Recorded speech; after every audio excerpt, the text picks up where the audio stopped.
Where in a matter of months, the way we live, love, socialize, shop, and connect with each other as human beings changed due to the pandemic. The COVID-19 crisis presents an opportunity for us in the sector of education to come together, forge connection, and share best practices. That is the reason why we organized this seminar. We invited 4 guest speakers to share their knowledge and expertise in the field of educational technology. We will, or they will walk us through to the different digital tools available that we can use in our classroom. And without further ado, to formally start this webinar, may I invite everyone to a prayer to be followed by the singing of the national anthem. Dear God, thank you for the opportunity to meet together. Please help us to come together to make this institution reflect your kingdom. Breathe life into our ideas and decisions. Help us build a team that has love and respect at its heart. Give us the strength to continue working for your kingdom in this time of pandemic. Lord, come give us the inspiration to be the best we can be. May we be a shining example of your goodness and truth within, wherever we are. Inspire our thoughts, discussions, and ideas, and continue to remind us that all that we do here today, all that we accomplish, is for the pursuit of truth for the greater glory of you. We ask these things in your name. Amen.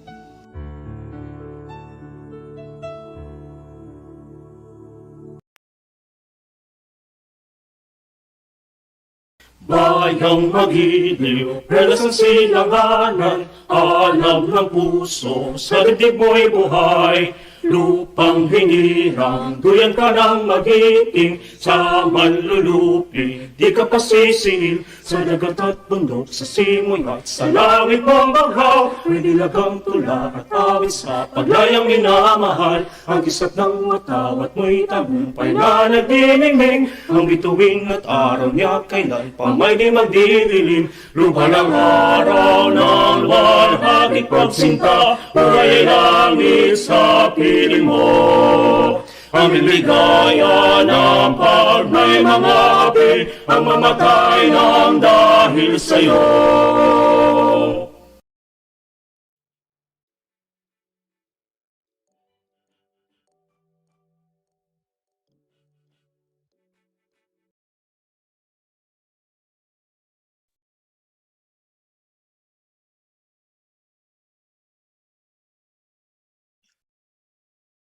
Thank you so much. Just a little housekeeping before we get started. Please make sure that your mic is always on mute as well as your video.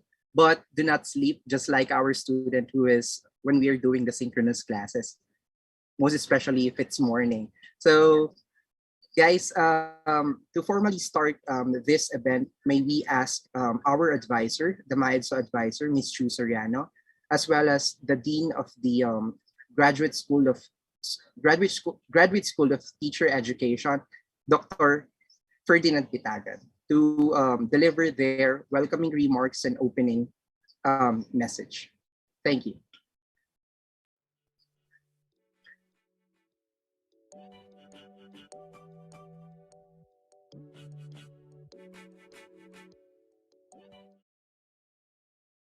Hello and good afternoon, everyone. My name is Ms. Charisse May Soriano. I am the program head for the graduate program of the School of Teacher Education of the National Teachers College.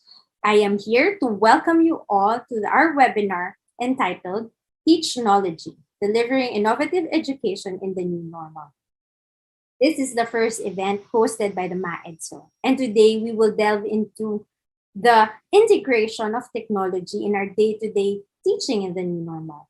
Alam natin na matagal na tayong nasa pandemya and bawat araw, bawat linggo, may bago tayong nandidiscovering mga pamamaraan kung paano mapapabuti ang ating pagtuturo. Ngayon, bibigyan pa namin kayo ng ilang mga tips at ilang mga pwedeng idagdag pa sa inyong nalalaman na para mas maging masaya at mas maging encouraging ang pagtuturo natin dito sa ating bagong normal. So I hope that this day will bring you a lot of new learnings and enjoyment. Let me welcome you once again. Sit back, relax, and learn as much as you can to this in this webinar that we are hosting today. So mabuhay ang NTC, mabuhay ang Gurong Pilipino. Enjoy!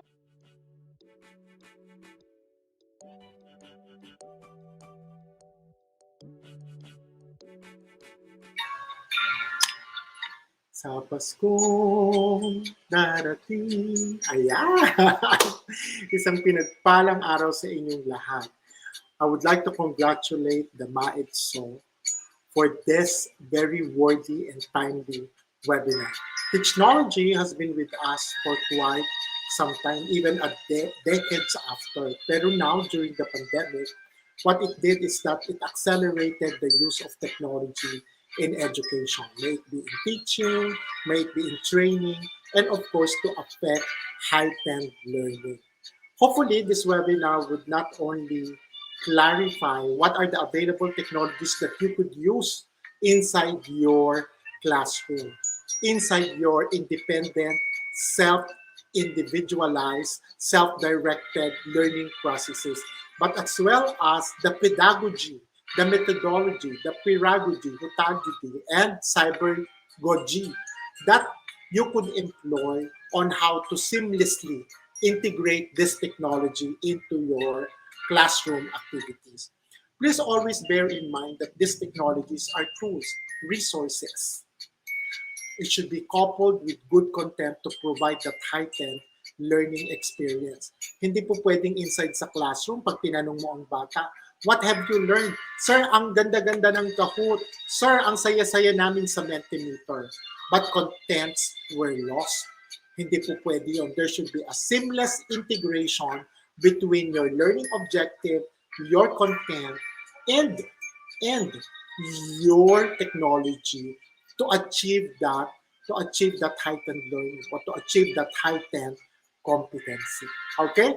With that, I hope that would be the baseline of how your discussion would take place now. And again, I would like to congratulate everyone or the leadership of MAEDSO and of course, your program PH, Ms. Chu Soriano, for another job well done. Alam nyo, ano tayo fresh na fresh tayo from a win. You know that GP Sote flexible online learning at the graduate program won third place at the just concluded iPeople Innovation Awards on Digital and Flexible Learning. out of entries from Mapua, from Apex schools, from Nueva Cáceres, and from Malayan schools. Pangatlo tayo out of, I think, 21 entries. Okay? So, capitalize on what we are doing now at GP Sote and what you've been implementing inside your own classrooms. Okay? Sige, at mulit-muli ang aming pagsaludo sa inyo sa pagpapatuloy ng inyong edukasyon, sa pagpapatuloy sa pag-abot ng inyong pangarap na makamtan ang mastorado at doktoradong titulo. At on behalf of the NTC management as well as your GP Sote family, we would make sure that we would provide the most flexible, most adaptive, and the most compassionate access to that success. At mauuna na akong bumati sa inyong lahat ng isang pinagpalang Pasko. Last year kasi hindi tayo masyadong nakapag-celebrate because of the lockdown. Hopefully, with God's graces, we will be able to celebrate a more, a more face-to-face Christmas celebration with our loved ones, with our friends and family. At isang manigong bagong taon. Sana kasama sa paniging masagana at manigo ng ating bagong taon ay ang ating muling-muling pagkikita sa loob ng classroom. Okay? So lagi po kayong mag-iingat. Ang COVID minsan ay kapitbahay, minsan ay kakilala, minsan ay ating kasambahay. Kaya patuloy-tuloy pa rin ang pag-iingat. Mulit-muli ang aming pagsalublo sa lahat ng inyong ginagawa para sa edukasyon sa Pilipinas, sa inyong pagiging tanglaw, pananatiling tanglaw ng edukasyon sa Pilipinas. Mabuhay po tayong lahat, mabuhay po ang NTC, at mabuhay ang Pilipinas.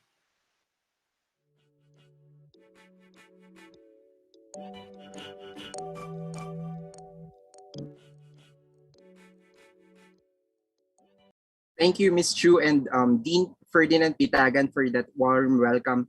And guys, advance Merry Christmas as well from the Maedso family or from the Maed Society officers. And now,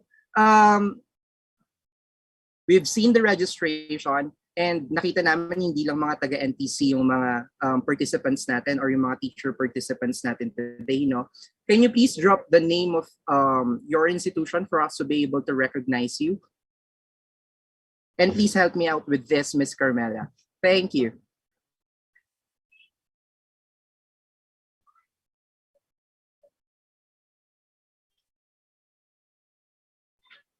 And we have, yes, yeah, with that, joining from Kidapawan City. Hi, Sir Alex Xavier Alvarez, and from Pinili National High School, Ma'am Cecil.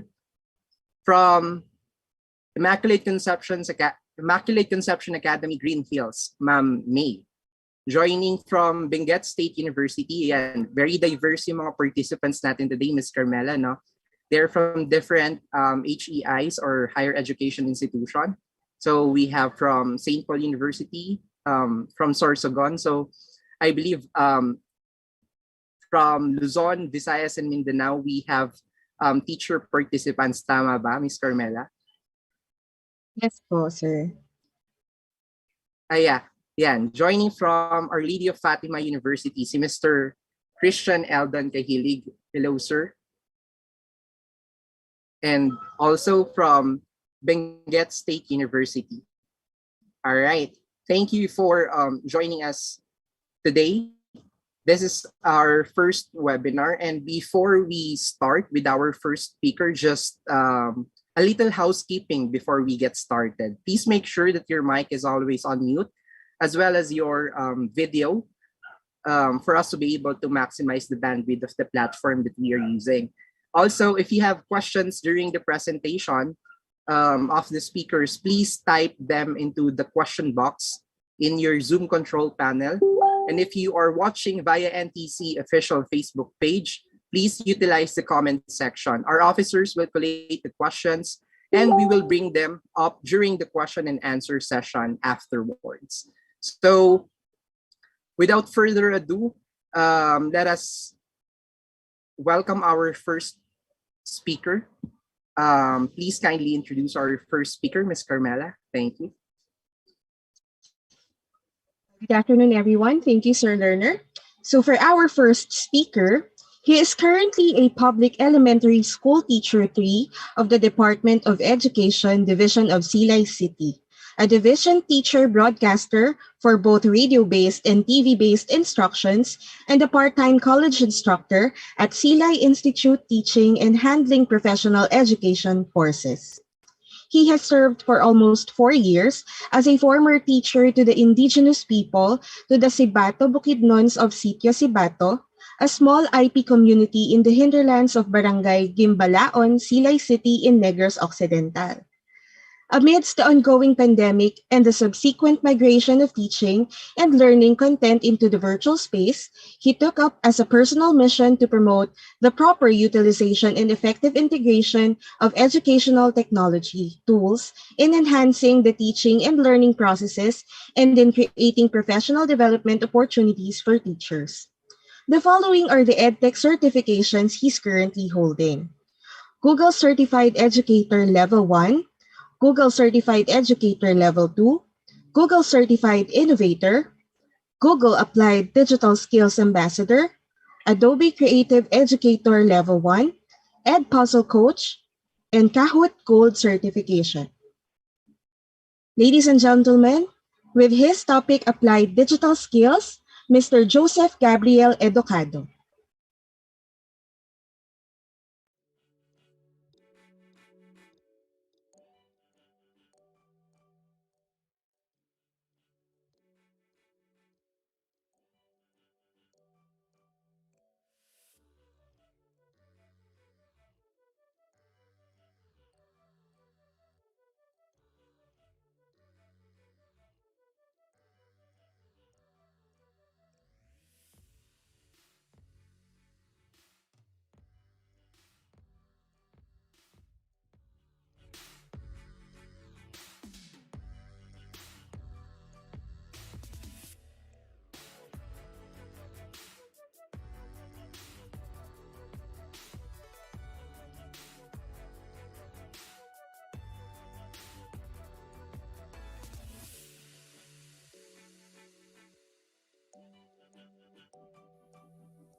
A technical difficulty with our connection with our first speaker. But with that, um, we will be having our second speaker to give his talk first. Is that right, Sir Lerner? Yes, Ma'am Carmela. And anyway, guys, for our participants, we will provide a speaker. We will provide a certificate after the webinar, and we will ask you to fill up an evaluation for you to be able to get your certificates. And yes, Ma'am Carmela, we can proceed to our next speaker. Okay, thank Go you, Sir ahead. Lerner. So our Recording stopped. is from Badok, Recording in Ilocos, progress. the home of the famous Filipino painter Juan Luna. He is currently a senior high school teacher too at Pinili National High School, Pinili, Ilocos Norte, and the pastor at Pagetpet Baptist Mission, Badok, Ilocos Norte. His educational background are as follows: Bachelor of Science in Computer Engineering, AMA Computer College, Lawag in 2004, Diploma in Pastoral Ministry, New Life Baptist Bible School in 2008, Certificate in Teaching Program, Oxfordian Colleges, Cavite in 2015. Computer System Servicing NC2, Data Center College of the Philippines, Vigan City. Master of Arts in Theology, Piedmont College of Theology, Asia Pacific, Research and Graduate School System in 2019. Units in MAED Mathematics at Mariano Marcos State University, Lawag City, and Trainer's Methodology Certificate Level 1 at TESDA MAIS in 2021. His achievements are as follows: Wakelet Ambassador, Wakelet Community Leader for Wakelet Schools, Google Certified Educator Level 1, Adobe Creative Educator Level 1 and 2, Edpuzzle Coach, Kahoot Verified Educator, Open Educational Resources Advocate, DepEd Schools Division of Ilocos Norte ICT Trainer Facilitator, and 2021 Outstanding Educator of the Year, InstaBright International. He is also a Microsoft Certified Educator and a qualifier for Microsoft Education Ambassador Program in 2021. With his topic about Wakelet, let us all welcome Mr. Anthony Yadaw.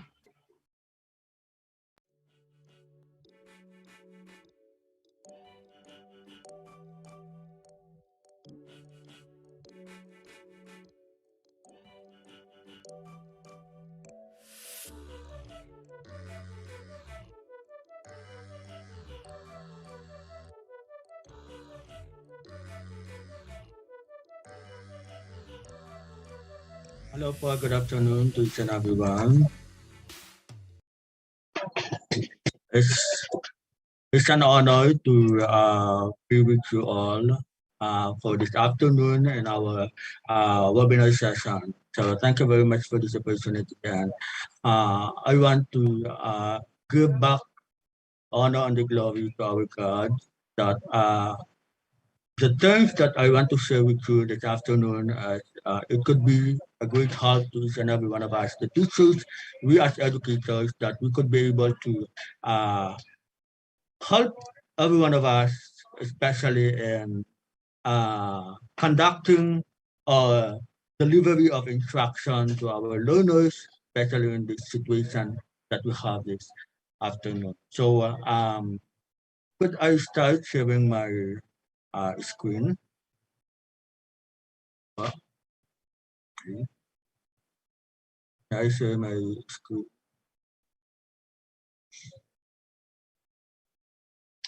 Okay. So the topic that I want to share with you for this afternoon is all about Wakelet application. That we could be able to unleash the potentials of collaboration inside the classroom, whether it be online classes or the blended learning that we are conducting to our learners, synchronous mode of learning, as we could be able to deliver, we could be able to unleash the potentials of our learners in giving them the objectives, the competencies that we want to accomplish in a certain learning area. So whatever learning area that we have is that we could be able to address them through this application that we have. But let me show you a verse from the Bible that it says here, let all things be done decently and in order. As an educator, we have to prepare everything that we need. We need the delivery of instruction.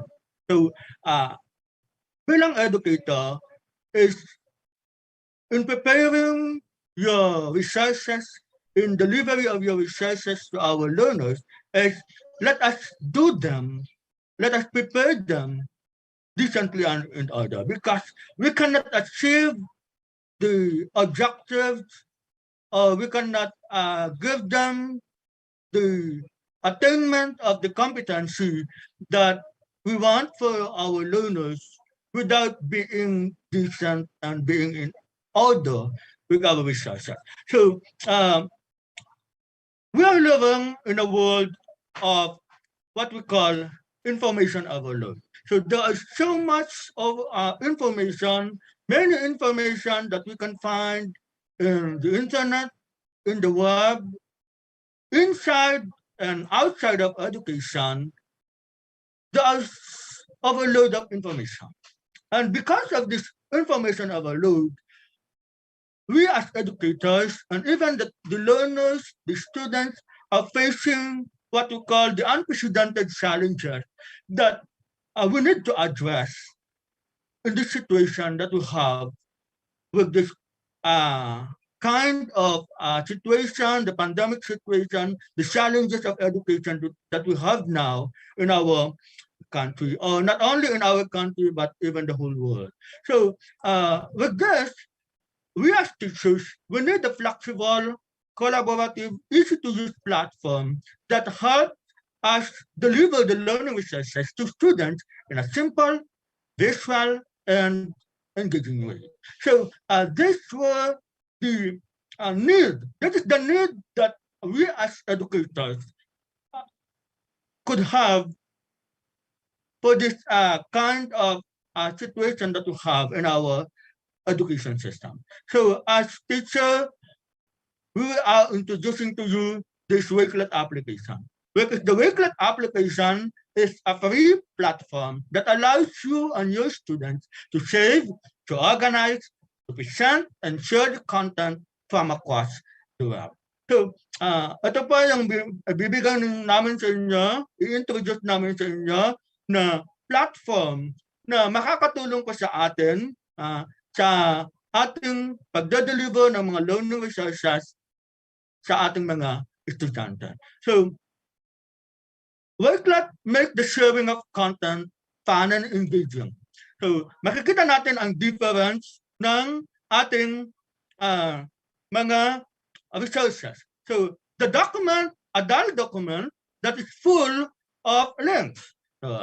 That's one. So, minsan binibigay natin sa ating mga estudyante in the form of modules, whether it be in form of learning management system or other forms of deliveries to our learners. So, a document. This is a document full of links. Ang dami niyang link. But when you will put that into a Wakelet application, ganito po ang mangyayari sa ating document na full ng links. So when you will be including, doing it in a Wakelet application, ganito na po ang mangyayari, itsura ng ating document. Okay, so hindi ba maganda, hindi ba masaya pag ganito ang ating output o ibibigay natin na resources sa ating mga bata. So it is ready to share and to present to our students. Okay. So Wakelet is free. So the Wakelet application is totally free, completely free to use for us educators, and even the students could be able to use this Wakelet application as free. So wala pong bayad, walang pag-upgrade, walang sinusingil para ma-enjoy mo lahat ang features ng Wakelet. So completely free po siya. Okay. Another one, it is unlimited. Why it is unlimited? There is absolutely no limits on the number of collections or items that you can add. No limits on the number of collaborators that you can invite. So take note po, unlimited po ang ating Wakelet application. Another one is Save. Bakit si Save? It is bound by sinusunod po ang ating mga intellectual property law, the security, the privacy law of the different countries, different continents, yung mga sinusunod po na mga batas ay ina-apply po dito sa Wakelet. Kaya safe po ang ating Wakelet application. So now, Wakelet is explained in 4 steps. Here are the steps that we could do when we are using the Wakelet application. First one is save anything. Any content that you can find on the web, articles, whether it's videos, blogs, tweets, docs, podcasts, and more, or anything that you could bookmark and that you can find online, in just 2 clicks, you can bookmark them and include them in the Wakelet collection. So anything that you can find on the web could be added in your own collection. So that is the first step. So pag may nakita ka ng mga content na gusto mo ilagay sa ating collection, then you could include them. You include it in your collection and you will present it as part of your resources that you will be delivering to your learner. Another one, the second step is organize and curate. So in Wakelet, after saving anything that you have found on the internet or in the web, then you will be organizing, you will be curating according to how you want your resources to be presented to our learners. So you will be arranging your bookmarks into stunning collections. So this collection that you have saved, you will be arranging them. And then not only the content that you have found on the web, but you can also add images, you can also add videos, you can add links, text, and even more to make your collection meaningful and engaging to our students. So after saving, you are to organize and curate your resources. And then after that, we are to collaborate. So you not only that you can share the content of your collection, but also you can also invite others to collaborate with you in your collection to share ideas, to share inspiration, to share knowledge, or to share content in your own collection. For example, you in the in the department that you are in the school.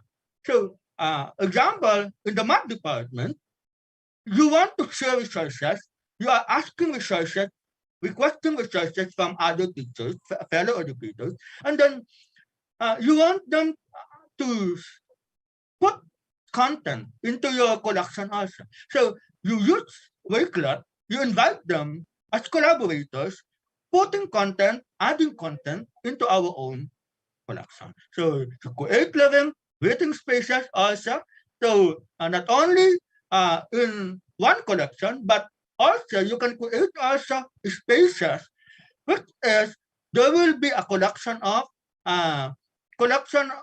spaces that is a collection of collections. I mean, collections also will be added inside this space, so that you can share with your students, can share with your colleagues, that you will be working together to accomplish amazing things in your school or in your study or even whatever content that you want to use Wakelet. Okay, so the last one, after saving, organizing, collating your resources, then now you are now ready to present and share your own collection. So you share your collections with just a single link or via integration to our favorite application. The learning management system that we have in our school.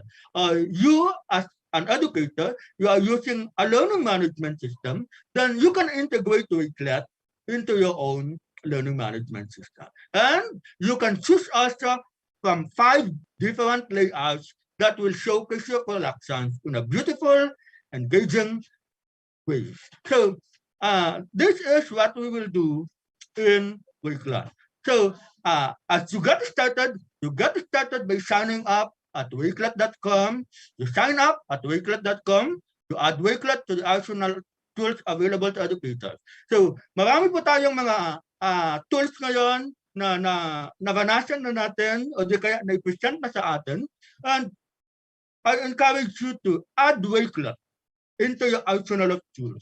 So you sign up with Wakelet, and then after that, you create your own collection. So get creative, build some amazing collections and add content. And then you share it, you invite others to collaborate and share your stunning collection to the world. Because not only that you can share to your fellow educators, your students, but also we can share our collection to the world. So get connected, share them, and we will be able to experience how this Wakelet application would change, transform our classroom to be fun, to be engaging, and a meaningful way of our education system that we have right now. So let me share to you, show you how we could be able to create a collection in Wakelet. So let us presume that you are already signed up with your Wakelet. So we will now be learning how to create collection. Okay? So here is I want to share to you this window. I will share to you the window.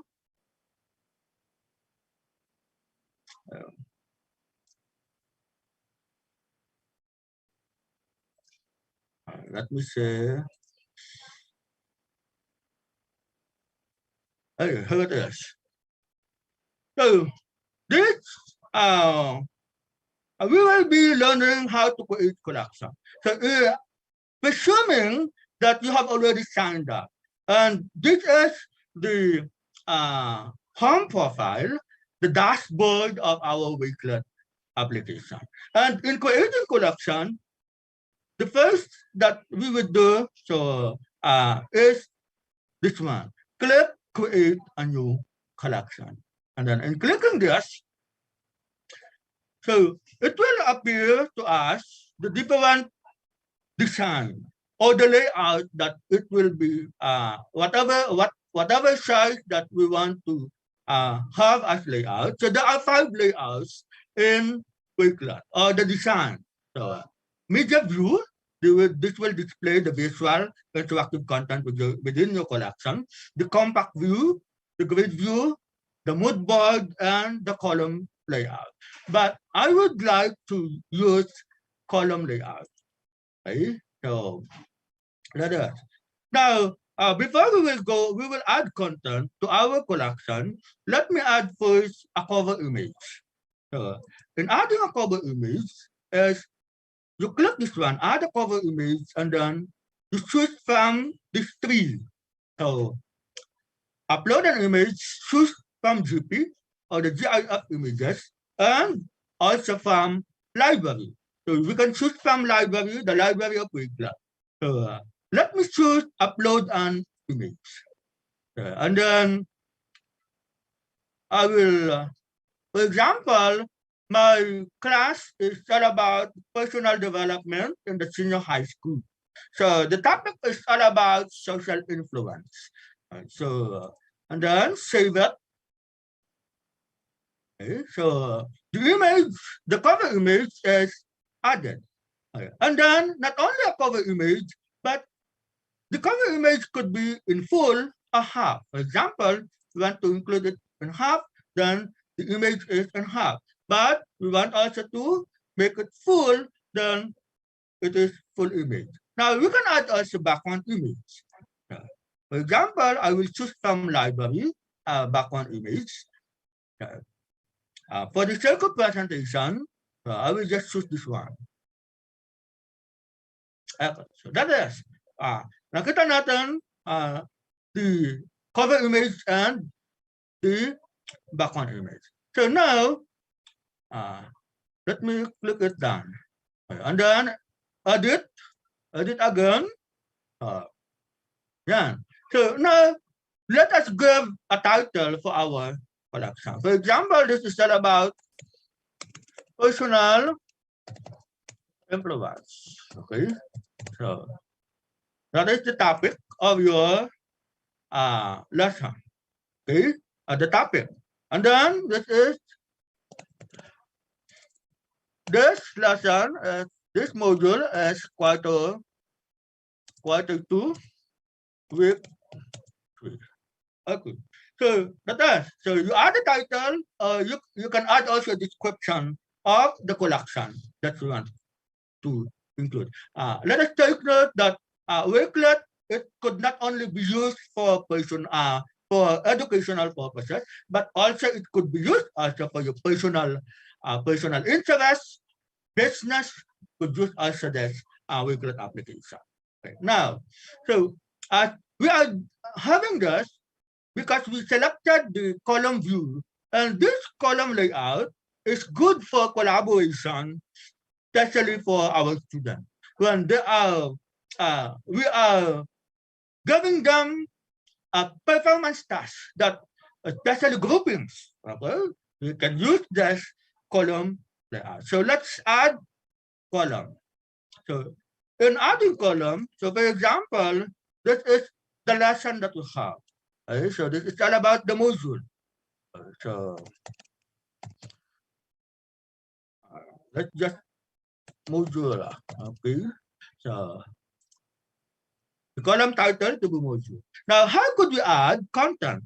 In adding content, as, as I have said earlier, any content from the web we can add as content. So just click the plus sign and then you select any web address. Any web address that you have found in the internet could be added to our uh, added to our content. Okay, so let me search. For example, I will search on the internet about social influence. Okay, so gumagawa ka ng lesson mo. For example, you are organizing resources for your students. So we can add content. Okay? For example, this one. I want to select this one as information. So just copy the link. Okay, and then let's go back to our Wakelet collection, and then you paste the web address here. In pasting, after you paste, then the content will appear here. Okay, so yan pa, nag-appear yung content, and there's no, we don't have any problem with citation because it is already included saan siya galing. Kanino nang galing na site ang content nilagay po natin dito. So we could not be able to violate the intellectual property law. Okay, so this one. If you want that this description could not be included in the presentation of your resources, you can edit that. So you just click this edit, and then you can remove this one. Okay. You can put a description. Minsan, ginagawa ko is the instruction or the direction on what the student would do with this part of the collection.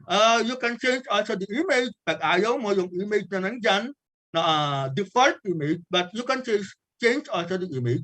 You just click this one and then you put image. For example, gusto natin kumuha tayo ng image, mag-upload tayo ng image. This one, social influence. So then, save it. And then, napalitan na po yung image natin. Now, click it done. So after that, we can add also another content. So another content that we could add also to our collection is that text. Okay, we can add also text. So, for example, I have here, meron akong part ng module. I will just paste the content here. Okay, so kinuha ko po ito sa module, then make it done. Done. Okay, the content is already included inside. So that is for text. Okay, and then we can also include not only text that we could add as content inside our collection, but we can also add images. In adding images, as we can choose from our own image from the computer, you can choose from GP, you can choose also from library. So for example, I will choose from library, and then you can search influence if you have. Okay. Let's see if we have this one. Okay. For example, this one. And Okay, so that is for images. And if you want to arrange your collection, you can put it, just click and drag. Okay, click this. If you want this to become at the bottom, then you can change. Okay, for example, this one. Yeah. Okay, so and then you can click and drag. Okay, so that is. So now you can add also another column. Okay, for example, you add another column. This is for the PDF. Okay, so okay, printed module. This is the digital modules, digital copy, the digital copy of modules. So the digital copy of your modules in PDF file. Okay. So example, I want to add a content a module in PDF form. Okay, so I will upload this module in social influence. Okay. So it is already included. So that is the default picture, the image, PDF. But if you want to add image, you can add image by clicking this edit button. And then you can add that. So that is for the digital copy of module. Now, not only web address, the text, image, these are bookmarks that you have bookmarked when you have used Wakelet, inside Wakelet. The bookmarks that you have done inside Wakelet. But if you are still first time to use Wakelet, wala pa po siyang nalalagay dyan na bookmarks. But we can also use that pag may mga na-bookmarks na po tayong mga collection. Okay. So aside from this, we can also add application. So Wakelet has the integrated applications also in that we could add as part of our collection. So Twitter, we can add tweets. Okay? For example, we want to add tweets regarding social influence. So we have to search. Okay? So mag-search pa tayo. Kung meron tayong mag-search ng content regarding social influence. Okay. Social media influence. Okay, for the sake of presentation, we have to click just one content here. Okay, so for example, this one. I just want to add this one. Okay, so that is, we can add also as a content. Tweets, we can add them to another one that we can add. For example, we want to add YouTube videos, okay, online videos from YouTube. So we can add also from YouTube. For example, these are videos. Okay, so you add another column. So, and then click this apps. So dito sa Wakelet, we can add also a video from Flipgrid. So Flipgrid application is also used, but we cannot demonstrate today because maapektuhan yung video natin pag ginawa natin ito. But you can try it when you will do it pag in-explore nyo pa ang Wakelet. But you can try the Flipgrid. Pag meron pa kayong account sa Flipgrid, you can include that. But now, we can add video from YouTube. In YouTube, we can search for a video about social influence. Okay, so this one. Okay, so for example, I want to select this one to include it. So add it, and then it is added already. in the content. Another one, we can add another video. So just click YouTube and then search again, social influence. Okay.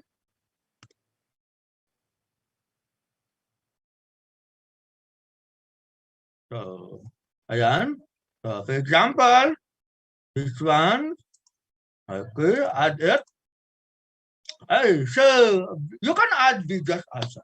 Now, in Wakelet, di ba pag nag-play tayo sa YouTube, meron siyang ads, meron siyang advertisements. But when you put the Wakelet in the YouTube videos in Wakelet, wala po siyang ads. Ay, hindi siya nakakaroon ng ads. So, ibig sabihin, hindi na-interrupt yung panonood po natin pag nilagay po natin sa Wakelet collection. Okay, so that is for videos. Now, you can add also files. Okay? So, itong mga files po natin, na for example, galing a document from Microsoft Word or presentation from Microsoft PowerPoint or any presentation software that you are using. Pag nilagay po natin dito, we are to first put them into a cloud drive. So sa Google po natin, sa Google Drive, o di kaya sa OneDrive, or any drive that we have, but this Wakelet, we are having that Google Drive and OneDrive. Ang proseso po, ilalagay po muna natin sa ating Google Drive. You can add them as content also dito. Example, so for example, kukunin natin sa Google Drive natin. Maglalagay tayo, you need to sign in sa ating account. And for example, this one, this is a document. Okay. So you can, ganyan lang po siya mag-appear. But you can change. Pwede man siyang palitan. Okay. So, pwede man tanggalin yung description. Okay. And then, you can edit image and you can put an image. For example, just like, ito na lang, for the sake of presentation, mabilis pa tayo. Okay. And then, save. So, yan po, and then, done. So, that is from Google Drive.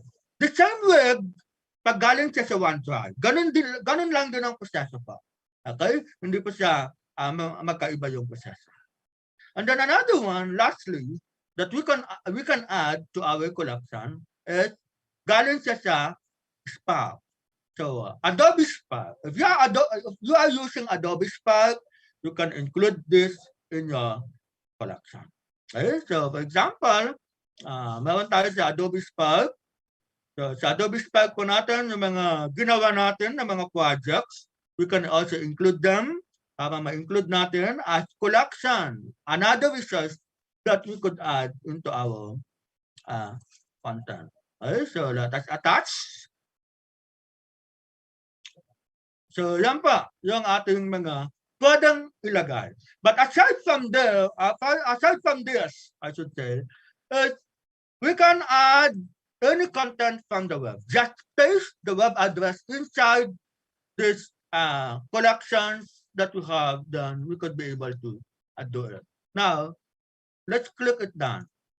After you have organized all your resources into one collection, ito na po siya mag-appear. So, andyan yung module natin, mag-view mo. Okay, so let us, the digital copy of the module, wherein you have your PDF file, and then a tweets also could be added. And then, pag pupunta tayo dito, you have also the video and the files that you have added. Now, how could you share it to your learners or to your fellow educators? So in sharing, we click this one, share. So just 2 clicks. So ang gagawin po natin, ang default pa na setting ng ating collection is naka-private. Ibig sabihin, hindi po siya makikita ni naman. Only you could see your collection. Kasi meron tayo yung 3 klase ng settings ng ating collection. The first one is private. The second one is public, wherein all of the weeklet users could see your collection, the public collection and your public profile. And unlisted, ito naman, kung yung link lang, ibibigay mo lang sa mga bata o sino man na pagbibigyan mo ng link para makita nila. So, the difference of share collection and invite collaborators, ito pa ang difference niya. Pag share collection pa is they can just only see the content. Okay? Pag invite collaborators naman, they can see the content, they can edit your collection. Okay? So that is for collaborators and collection. So siyempre, isa-select po natin unlisted. Now, how do you share this to your learners? So it's either you copy the link, okay? You copy the link, or you got the QR code, okay? Or you can embed it, or you can share it to your learning management system or the different applications. You can put it in the Teams, Classroom, Facebook, Twitter, Remind, Reddit, and Notify. So that are the ways that you could share the collection that you have. Now, inviting collaborators, pag i-invite naman natin ang iba, for example, our student, na maglalagay ng content. Kasi di ba, for example, a group project or a group task na gagawin nila. So ang gagawin mo is you invite them as collaborators na bawat column maglalagay ang grupo ng kanilang content as output nila. Okay, so that is, you invite them as collaborator. Pag share lang ang gagawin mo, hindi mo masishare. But when invite collaborator, makapaglalagay po sila ng content sa loob ng ating collection. So, in inviting collaborators, you just copy the link, or you give them the code, you copy the code, or you give them the QR code, or you can share it in your Microsoft Teams or Google Classroom. Or you can invite them via name or email pag may account na po sila sa Quizlet. Okay? So, that is how we can use our Quizlet in sharing your collection, organizing your content, creating your content, and then you are to share them to your learners or share them to our fellow educators. So that is how. And now I would like to show you some collections that the training program that I have conducted in the School Division of Ilocos Norte to school. So, meron pa akong mapapakita ng mga sample ng mga collection. So, dito sa Wilborgo National High School. So, meron pa mga collections dito. So, this is how these fellow educators have done. Okay, ito. For example, ito yung kanyang ginawa. This is a column layout. So, ang kanyang mga certificates for professional development, assorted do-it-yourself videos, okay? And then, the KUD lesson plan, okay? So, meron din yung mga ganyan. So, lahat ng mga researches na gusto ilagay, it could be possible when inside the Weeklet, you could add them as content, okay? So, another one, okay? For example, this one, reflections, so, ayan, so, ganito yung mga content. Ito pa, last week lang po ito na nag-conduct ako ng training sa isang school. So, yan po yung ating mga ginawa nilang collection when we have conducted that training. And I believe po sa atin, sa National Teachers College, and all of us who are in with our webinar session sa hapon na ito, I hope that it could be able to help you develop, improve, transform our learning, our classroom into a meaningful, fun, and engaging way. So let me just finish my presentation with the last part that I have. So let me share to you.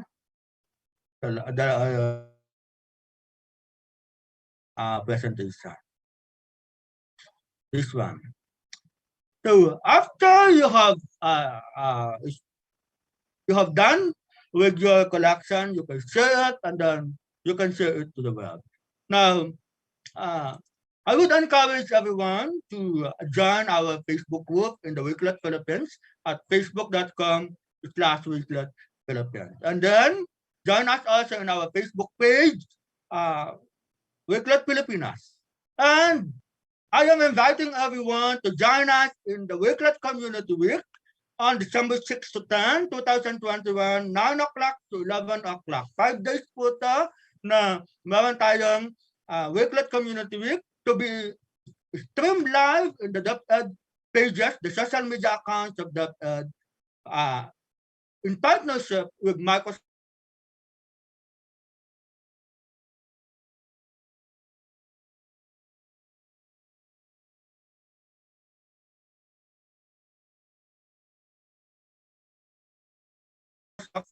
Meron po tayong National Teachers College ng Wakelet application to our fellow educators. So God bless po sa bawat isa sa atin.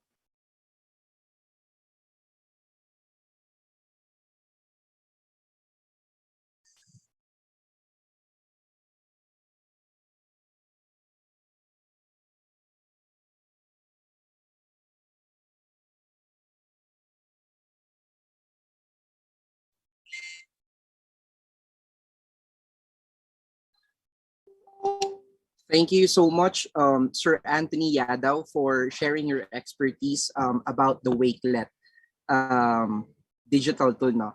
So, while I am listening to Sir Anthony, most of us teachers, pwede nating magamit to. No? So, this Wakelet is about being organized with our resources, or pwede rin siya maging OER or open educational resources that we can share to our students as well as our co-teachers. Then our co-teachers can also be a collaborator of the collection that we have. So if we wanted our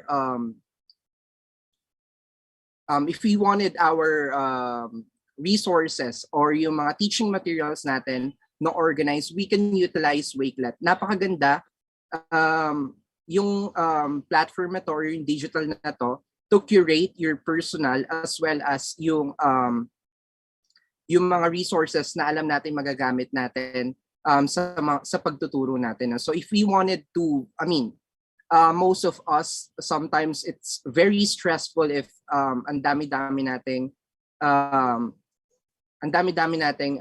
materials na kailangan gawin or kailangan i-present sa mga students natin. And this Wakelet digital application tool can help us. So for example, this can also be your, will serve as your test bank to save your presentation for the next school year, something like that. And marami tayong magagawa using Wakelet, no? Just like what I've heard from Sir Anthony. So let me just borrow the word of Christina Scalise. Organization isn't about perfection. It's about efficiency, reducing stress and clutter, saving time, improving of your overall quality of life. So if we are organized with our educational resources, this will definitely help us to reduce our stress, reduce the time to prepare our educational material. So just like what Sir Anthony said, I encourage everyone to sign up, create, and share this digital platform to your co-teachers. And that's it. Thank you again, Mr. Anthony Yada. We learned so much from you. We have learned so much about Wakelet. Thank you for sharing your expertise in regard to this matter. Thank you, sir.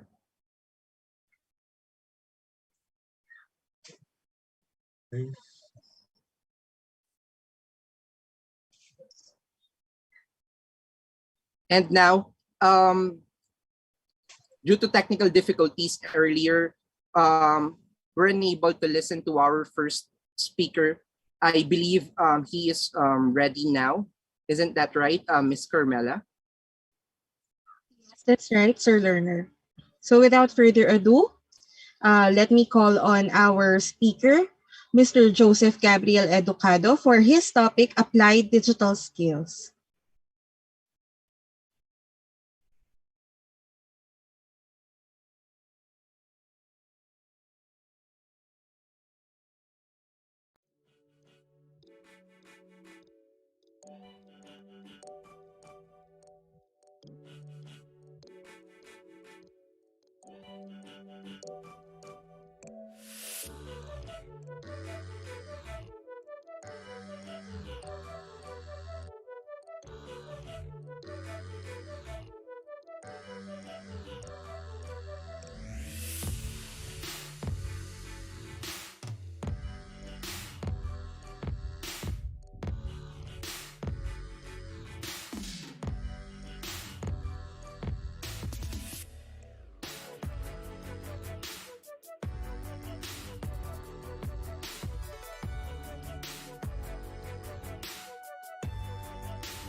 Ayan, everybody, good afternoon. Can anybody confirm that I am audible po? Yes, Sir Gab, you're audible. Loud it. You're. Ayan. We can hear you loud and clear. Thank you. Ayan, thank you very much, Sir Learner and Miss Mela. Thank you very much for inviting me together with the rest of the MAED students ng National Teachers College. I'm very glad that I'm here today, and I will be sharing to you all about Google's applied digital skills. So, dyan makikita natin on our screen. Sige. Let me just set it up first for you. Yeah. Okay, so while I'm giving the introduction, teachers, you can go to g.co/apply digital skills. Try to create your account there and join as a learner by using the class code H92Z3C. Okay? So so that at least later on magkaroon po kayo ng parang hands-on experience with regards to the platform of Google's Applied Digital Skills. So welcome po sa ating session this afternoon.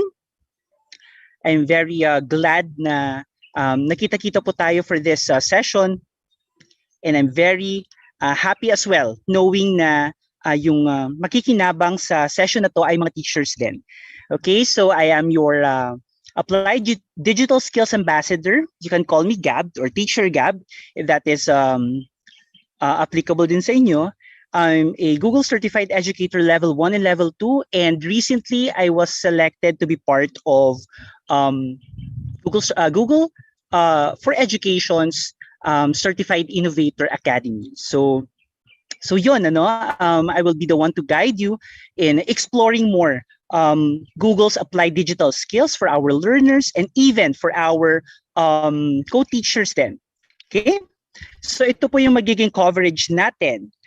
We will first have this like an overview lang muna on applied digital skills. I will share to you my slides then. Okay? So at least magkaroon din kayo ng parang peer through the slides that I will be using. Okay, sige. Let me just go back. And I will be sharing to you yung ating, yung slide natin.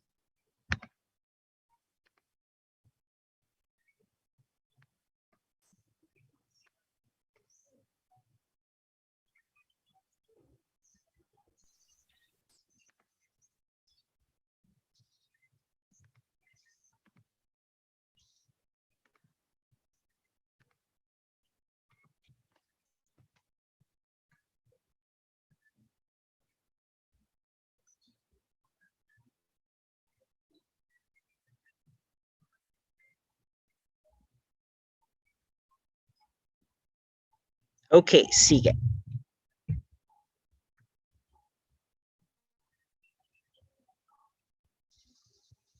Is my screen sharing po ba or hindi po nakikita?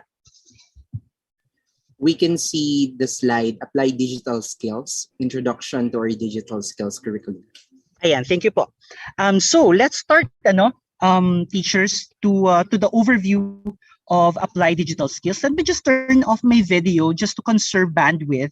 Kasi I'm living the life of a digital nomad ngayon. I'm currently in an island here in Negros and yung signal parang nagiging erratic din minsan. So let me just turn off my video so that at least you can concentrate on our discussion. Okay, so Sir Alvin also will be sharing to you the links in our chat box so that you can also masamahan nyo din ako as I go through our session this afternoon. Okay, so let's start. So these are the things that we will be covering. Ayan, like the first one will be welcoming you very quick, and number 2 we will be discussing on why are we here, what is Applied Digital Skills. Yung pangatlo, we will delve deeper inside the curriculum, and number 4, how to get started. So if you have a separate like a device, or you are on your laptop or iPad or tablets, you can go along our demonstration later so that magkaroon po tayo ng perspective kung ano yung nakikita ni teacher at kung ano yung nakikita ni learner. Okay? So that, again, walang makakatalo sa experience or sa hands-on experience when it comes to new applications or new things to try on. Okay? Ayan. So, Applied Digital Skills, ano ba to? What does this mean?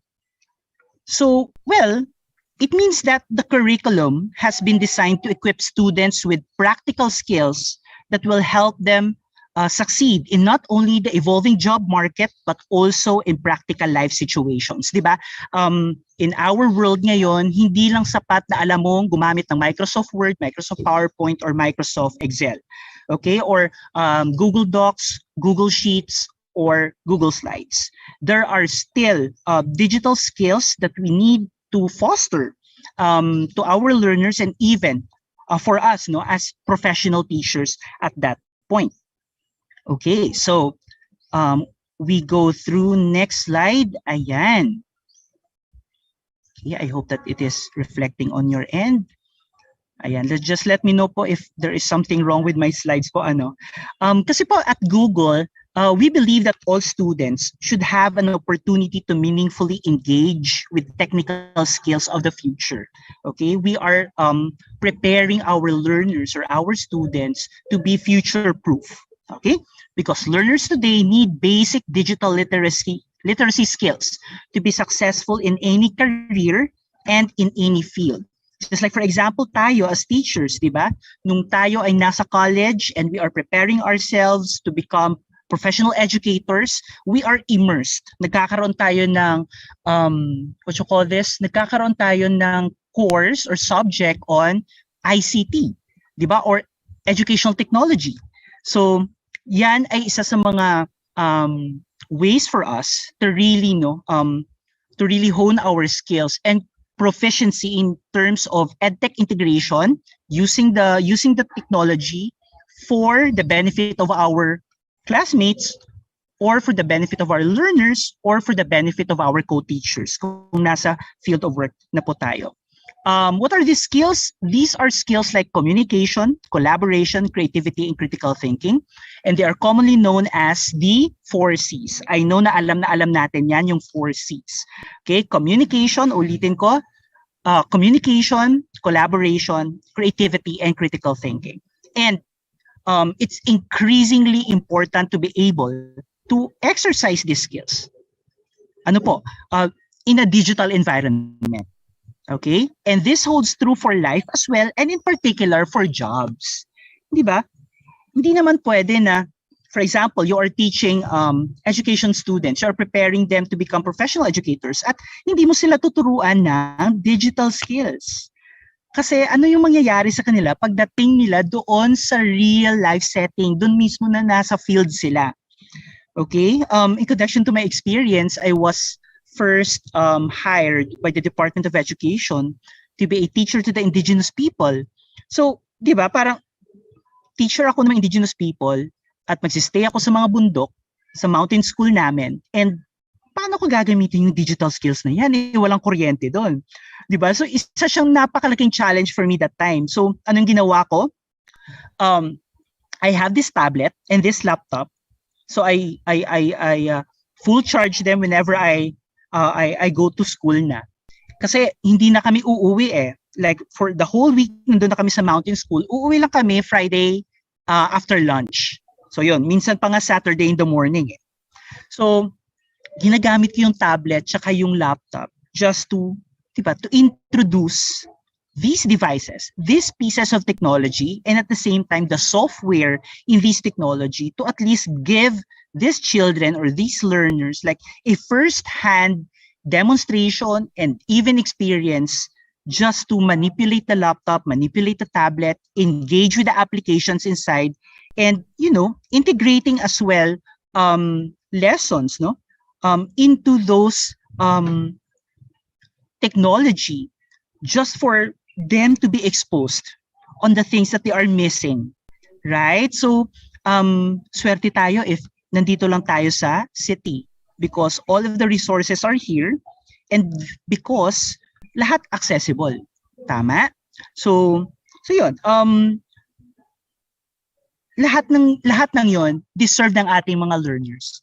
And we can never tell otherwise, di ba? Tayo yung mga teachers at alam na alam natin yung need for digital skills at this point in time sa ating history. Okay, so let me proceed to my next slide. Ayan, teachers, if you have questions, you can actually drop your questions in our chat box so that masagot natin later. Okay, so wag mahihiya. Tayo lang naman dito. Let's be candid, let's be conversational with the way that we carry this training. Okay? So, tingnan natin yung slide natin at this point, di ba? So, we know that the job market is changing. Alam natin yan. A couple years back, in yung medical profession. Tama? In yan. Nurses. Di ba? Kahit minsan pa nga nadadab tayo that we are the primary exporter of nurses all over the world. So, ngayon, na merong pandemic, mas kinakailangan ng nurses or medical professionals sa field ng allied health sciences dahil nga sa pandemic na kinakaharap natin. So, hindi natin alam, maybe in the next 5, 10 years, 15 years in the future, mag-iiba na naman ulit yung demand sa job market. Ever-changing yan, ever-evolving. It's something that we see and feel every day din, di ba? And the pace of change is only expected to increase. That's why, teachers, it is increasingly important for us that we prepare our students for success in the job market. Kasi in the long run, at the end of the day, hinahanda natin sila for the things yet to come for them. Tama? Hindi lang sa buhay ng isang tao, but in terms of getting a job, di ba? Having a stable job to support their family later on. Kaya nga, they are going to school, we are training them, we are preparing them just for that reason. Okay? Educators, note to us that this continues to be a challenge. Very challenging, most especially dito sa ating country, dito sa Philippines. Tingnan natin yung data, less than half of 18 to 25-year-olds believe, sabi nila, their education gives them the skills they need to enter the workforce today. Take note, this is the source here is The Economist, World Economic Forum, and the US Department of Labor. So nasa context po ito ng US. So baka mayroon lang parang difference doon sa data. But yet the truth here is that yung pinaka-baseline nito, yung job market nag-change and that kailangan yung education system natin is answering to that challenge. Okay? And all the while, the youth unemployment rate is at a 7-year high. Yan sa US yan and more jobs are requiring skills that aren't commonly taught today. And that is true also here in the Philippines. Tama, ano ba yung in ngayon? Digital skills. Di ba? Ngayon, dahil nasa work from home setup tayo, yung iba nasa hybrid setup na, but yet yung in-demand skills are not traditionally or are not being taught as of the moment sa mga schools. Merong mga schools na pa-konti-konti but not generally. Hindi sa lahat ng schools yun yung tinuturo. For example, yung animation, yung ano pa ba, mostly yung mga skills na to are digitally anchored eh. Tama. So kailangan masagot din yan ng ating education system. Okay? So yan yung pinaka biggest challenge natin ngayon. Hindi lang sa government but also in the education sector. Okay? Sige. Punta tayo sa next slide natin, teachers. Opportunity. Ano ba yung na-foresee ni Google na mga opportunities? Tingnan natin. This is a challenge, yes, but it's also an opportunity. It's a chance for us to help equip students with practical digital skills to prepare them for life outside the classroom. And part of this means na understanding that roughly half of job openings in the US, even here in the Philippines, require at least a high school diploma. At totoo yan dito sa Pilipinas, right? At least high school diploma ka.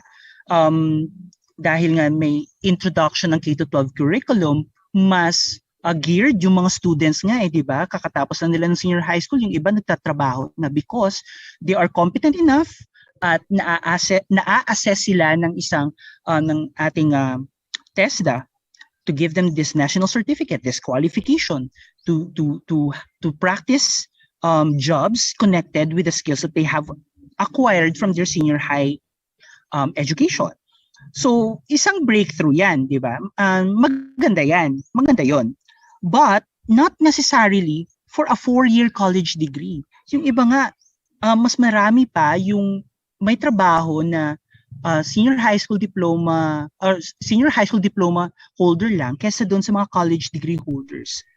Bakit kaya? Nasaan yung problema? Nasaan yung issue? Because these jobs include those that are part of the growing middle skill category that require the demonstration of digital skills. Kitams, tayo nga as teachers, di ba? Entering the pandemic phase, yung ating ramp up ng ating skills, yung pag-upskilling natin, ibang-iba, ibang level eh. At nasa another or heightened rate nung pagkuha natin ng mga skills na yon. 'Di ba? Noon hindi tayo marunong gumamit ng live streaming applications. Ngayon, nako, kahit na nagko-close eyes lang yung teacher, alam na niya. 'Di ba? Hindi ako nakapasok sa Google Certified Educator program ng Google or sa Applied Digital Skills Ambassador program din ng Google if hindi nagkaroon ng pandemic. Tingnan niyo yan, di ba? The pandemic forced us to really adapt, to really transform our pedagogies, to transform our context and our perspective. Na mas in ngayon, mas kinakailangan ngayon ng industries yung digital skills. Okay? Tingnan natin. Sige, next tayo. Next skill, ayan. Solution, ano yung naging solution ni Google dyan? And in response, Google developed Applied Digital Skills. Okay, teachers, Applied Digital Skills is a free, video-based and online curriculum that prepares students of all ages for the growing number of jobs that require basic digital skills. Intindihan? So, isa itong solution na kayang-kaya nating gawin, kayang-kaya nating i-roll out kahit sa mga classrooms lang natin, virtual classrooms at that, or if you are already in a face-to-face mode of delivery ng lessons, pwedeng-pwede siyang gawin. Okay? So, at this point, tingnan natin yung video na to, panoorin natin.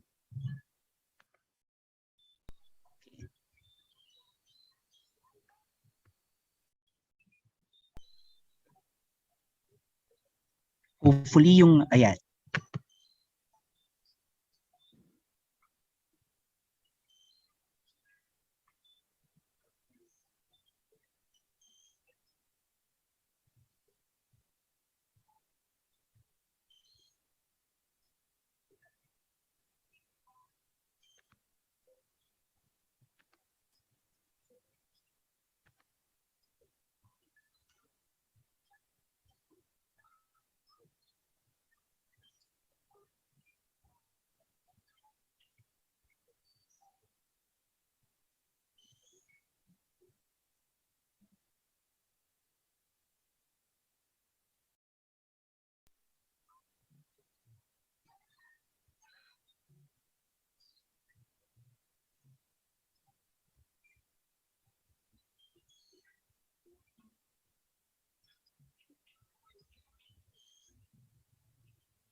Ayan, teachers, let me check. Merong messages sa ating chat box. Ay, wala po bang audio? Sige, I will try to play it again. Sige, tingnan po natin. Sorry po kakaroon na ng parang erratic signal ngayon. So let me just stop sharing first.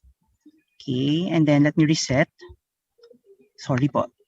My apologies. Okay, anyway, eto, share sound natin.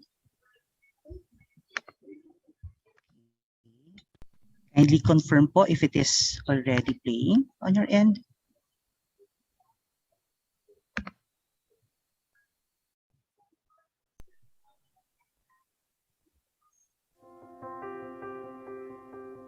The role of schools has. Ayan, meron po bang audio on your end po? Ayan, thank you Sir Alwin for confirming. Sige, let me play again. Changed drastically because of the use of technology. It's no longer sufficient to be just a textbook and paper classroom. Applied digital skills is like a website that you go on and it'll give you a task and work you through it using videos. At the end of the video, it's going to have like a list. Step 1, do this. Step 2, do that. So you're going to do it yourself. Finish doing the spreadsheet. Employers are looking for students that have the collaboration skills that a lot of them are not coming out of high school with. This program feeds right into that need. I thought you were typing no cute. Very seldom do you have a project that engages all of your students all the time. And the applied digital skills seems to do that. We do mostly fun activities, like I say, dream vacation, Paris, the city of love. I really want to go there. The video material gives me more freedom to interact one-on-one with my kids. To have that kind of relationship with them is what makes my classroom one of their favorite classes. We can be ourselves and have fun, you know? Just like It's teaching so many of the skills that our kids need once they leave high school or even start jobs in high school. From the critical thinking to the collaboration to organization skills, all those things are wrapped into this program. And to be able to utilize that across the board at all schools, I think would be invaluable.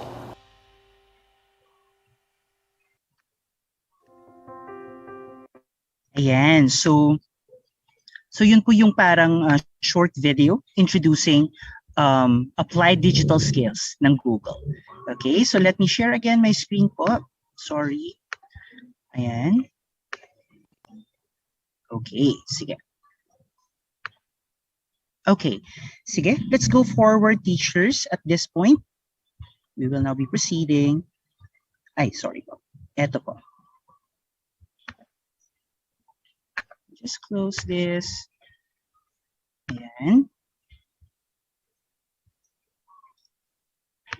Ayan. Kindly confirm po if my screen has been shared already. Yes, sir. Ayan. Thank you very much, sir. Ayan. So let me just...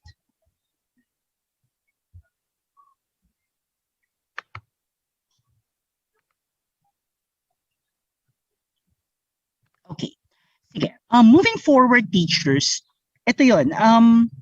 Project-based learning po yung approach ng ating applied digital skills. Okay? So, kanina dun sa video, you were able to hear these learners, sinasabi nila, it's yung lesson are being delivered through videos din. Okay? So, video curriculum provides a step-by-step instruction with pause, rewind, fast-forward capabilities. Okay? And with over 120 plus hours of lessons, there's a fit for any class or subject. Enables teachers to interact with students again in small groups. Okay? So the entire curriculum of the Google Applied Digital Skills brings together these skills and practical life skills to develop unique projects. Okay? So every lesson na yan, merong goal na gagawin or merong project na gagawin that is anchored on that goal nung lesson. So the curriculum is a set of videos, sabi nga kanina, step-by-step yan, instruction on how to, for instance, collaborate in a group and develop a creative presentation using slides, or how to create a household or office budget using spreadsheets, O di ba? O, aminin natin, tayo ay nagkakaroon ng problema with our budgeting. So di ba? Maybe tayo mismo will immerse ourselves on those lessons sa ating platform later. So di ba? Maturuan tayo on how to use Google Spreadsheets to manage our budgeting. Okay? And Apply Digital Skills has over 120 plus hours of content, and the lessons fit into any kind of classroom, from a technology class to an English or history class. Again, teachers, every time that we integrate, diba, yung isang application or isang lesson into our primary lesson, tinitingnan natin yung objectives if tugma ba, if connected ba. And that is the time wherein we decide if we will use this application or this technology to supercharge that primary lesson that we have. It not only teaches students then the digital skills they need, teachers, but also links them with a project-based practical life skills, and most especially the 4 C's. Ano nga yun? Yung 4 C's natin? Let me know in the chat. One is collaboration. Pangalawa, ano yung pangalawang C natin? Creativity. Thank you very much, Teacher May. Ano yung pangatlo? Collaboration, creativity, critical thinking. Thank you, Teacher Gia. And lastly, very important then, so collaboration, creativity, critical thinking, and yan. Thank you very much, Teachers May, July, and Sir Frank, communication. And by engaging students in video-based instruction, teachers in collaborative projects such as what we have given as an example, the curriculum aims to support the teacher in providing more personalized support and instruction to each student. Kanina, merong nag-mention sa chat, I don't know if that was Teacher May, sabi niya yung Google Applied Digital Skills is very mainam in carrying out a flipped instruction. Diba? I-flip mo yung classroom mo, very applicable talaga si Google Applied Digital Skills. Kasi it is self-paced, and at the same time, learners can work at various levels of mastery dun sa lessons na ikaw mismo as a teacher will assign to them. Okay? So, yun yung kagandahan dun. Okay, teachers, let me know if you have questions. You can ask a question through that link or sa chat box na lang para mas mabilis. Okay? Ayan, tingnan natin yung next slide natin. I know that you are excited na to try the platform. So, konting mga slides na lang ito. Since Google Applied Digital Skills was launched in 2017, so ilang years na din yun, like 4 years, running 5, over 170,000 students across the US have been using the curriculum with their library media specialists or teachers in classes like foreign languages, math, history, culinary arts, and more. Okay, US pa lang yung data na naka-present dito. But, di ba, why not? Dito sa Philippines, tingnan natin. Maybe we could start a culture of developing the applied digital skills of our learners, and at the same time, di ba, prepping them for the real world ahead. The design of this curriculum has also taken into account yung need to meet state standards sa US. So it is currently aligned with state technology standards across the country, the America, and has received the seal of alignment for proficiency by ISTE. Yung ISTE po is the International Society for Technology in Education. So world-class, if I may say, it's world-class at kayang-kaya natin gamitin yan here in the Philippines. Walang imposible, di ba, for Filipino educators. Okay, so proceed tayo. Ayan. Next natin, it emphasizes also throughout the curriculum yung need for continuously practicing the 4 C's. While we know that communication and collaboration are integral in life, as well as in work, di ba? We also understand that many students do not have regular opportunities to build these skills. Di ba? Aminin natin, minsan na-overlook natin yung mga components na to. But through applied digital skills, and by collaborating on creative group projects, kasi nga it's a PBL approach, project-based learning siya, the curriculum helps students practice these skills. Diba? I don't know if you could still remember that timeless Chinese proverb na, Chinese proverb ba yun? I am not sure. Nakalimutan ko na kailangan talagang i-practice mo yung isang bagay so that magamit mo siya sa real life situation. Parang ganun yung gist ng proverb na yun. If you could still remember that proverb, let me know sa chat box natin, teachers. So yun, really, demonstration of skills, constant practice of the skills leads to mastery, leads to integration doon sa real life and work ng bata or ng learners. Okay, so yun yung parang gist ng idea dito na pinipresent ni Google. Okay, ay sorry po, let me just go back. Ayan. So this is just but a taste of what is expected inside the Google Applied Digital Skills platform. The 120 hours of content currently inside the platform are split into lessons. So napakaraming lessons. So just a couple of weeks ago, nagkaroon ng updating din with the ambassador program na merong mga dinagdag na mga lessons doon, including teachers teaching you how to code. In just that one lesson, paglabas mo sa lesson na yan, alam mo na kung paano mag-code. Di ba? And right now, it is a big hit here in the Philippines, yung robotics, tsaka yung coding. And di ba, nag-excel yung ating mga learners dyan. Anong mga lessons na ito yung makikita natin in particular?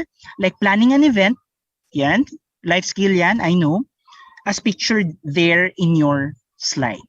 These lessons are modular, so they can be taught as full curriculum or one-off enrichment. Pwedeng ganon. Okay? Each lesson also includes teacher resources like customizable plans and rubrics, so you can quickly identify learning objectives, tips, and more for each lesson. So later ipapakita ko po kung paano nyo ma-access yung mga lessons na yan. And lastly, the video-based learning style is self-directed and adaptable to each student's pace. Self-pacing siya, and at the same time, hindi na pe-pressure yung bata. But, merong analytics. Sir Alwin really loves analytics. That's why he will gonna be loving this Applied Digital Skills platform. But it's also trackable yan by the teacher, so you can identify and provide individual support as needed. Okay? So, excited na ako to show you. Napanood na natin to kanina. Ayan, what's inside the curriculum? Mabilisan lang. Tingnan natin. Ayan. If you already access my slides, pwede po kayong mag-interact doon sa slide na yon. Pwede nyo tingnan yung mga slides. Later, makikita nyo to, yung if-then adventure stories. Okay? So, it's a 2 to 3 hour lesson, but it will be chopped or chunked in snackable sections para hindi din mabigat para sa mga students, just for enrichment. Makikita natin yung practical life skills na tinuturo, storyboarding and group decision making, and yung digital application skill na gagamitin or ma-develop through that lesson. Also, ayan, pangalawa, making art with Google Sheets. Alam nyo ba na kaya natin gumawa ng art through Google Sheets? When I was introduced into the program, yun lang din yung time na I was able to know na ay, kaya pala. Okay? Yung practical life skills dito, design thinking, organizing data, creative expression, among others. And the digital application skills, create and set up a spreadsheet, search the internet, data visualization. Later, you will gonna explore that in the platform. And lastly, create a presentation all about the topic. Paggawa ng Google Slides or presentations. Okay, so pwedeng, like, it could be integrated into the many subjects that we are handling. Pero yung practical life skill dito is researching and presenting about a chosen topic, hindi ba? Alam ng mga students natin yan, that they need to do research and they need to present a topic. So it's a practical life skill then, right? And digital application skills as well. Presentation, formatting, sharing research, and slide design. Okay? And then mayroong remote teaching resources na available. Hindi lahat ng lessons mayroong available teaching resources, pero most of those 120 lessons, mayroong mga teacher guides and rubrics among others na kayang matulungan tayo in conducting these lessons through the platform. Okay? Sige, tingnan natin. Next is Ayan. Teachers, magte-test drive na tayo ng applied digital skills natin through the platform. So, let's take a closer look and let's start exploring the curriculum, sharing it with our students. All you need to do is follow the quick guide in creating your first class. So let me share that to you. Paano kayo magsimula? Ayan. But first, kailangan talagang pumunta tayo doon, or yung role natin doon sa platform is that of a student. Okay? Because nang sa gayon, makita natin yung pagdadaanan ng mga students natin. Not just in the context of a teacher na yung Google Analytics and all of those data, but yung experience mismo. So, I suggest that as you go in the platform, yung role muna na pipili natin is student. Okay, so we will explore the curriculum as a student. We will test drive a lesson from a curriculum page and reflect on learnings as a student. Okay, kaya ba natin yan? Teachers, let me know sa chat box natin. Bigyan nyo po ako ng thumbs up if kaya natin gawin yan. Ayan, Teacher Jen, yes, my students made pixel art with Google Sheets. Galing, you were able to integrate that lesson as well.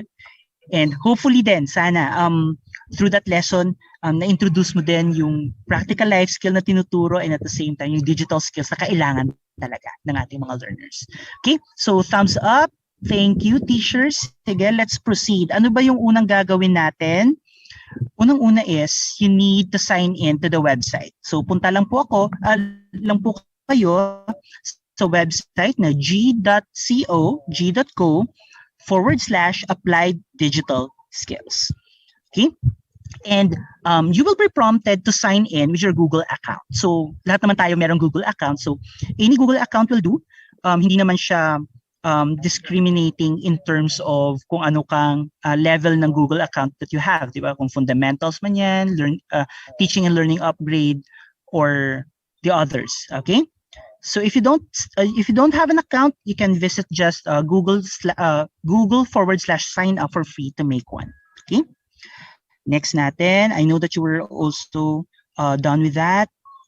Yan. So after you sign in, teachers, you will be asked whether you're a learner or an instructor. So in this case, just for this demonstration purposes lang, specify that you are a student first.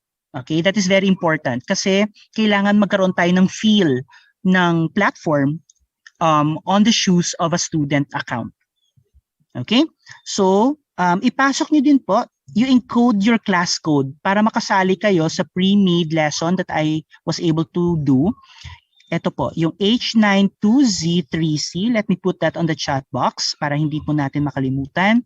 Class code po natin is H92Z3C. Ayan. Copy-paste nyo na lang po yung code para makasali po kayo sa ating pre-made class sa loob ng ating platform. Okay? So with that done, yung gagawin na lang natin is proceed tayo sa next. Ayan, access as a learner using this class code. Hopefully po you are also going with us in this demo. And then, ayan, enter the course code provided by your instructor. So join a class and then you just encode that code. Nasa chat box po natin. Let me know po, give me a thumbs up if you are doing this alongside me. Okay po, give me a thumbs up lang po sa chat box so that I may know that you are interacting with our platform. Okay. Sige. And ayan. Sige. Let me just stop presenting first and then I'll guide you through then with our Let me share screen again.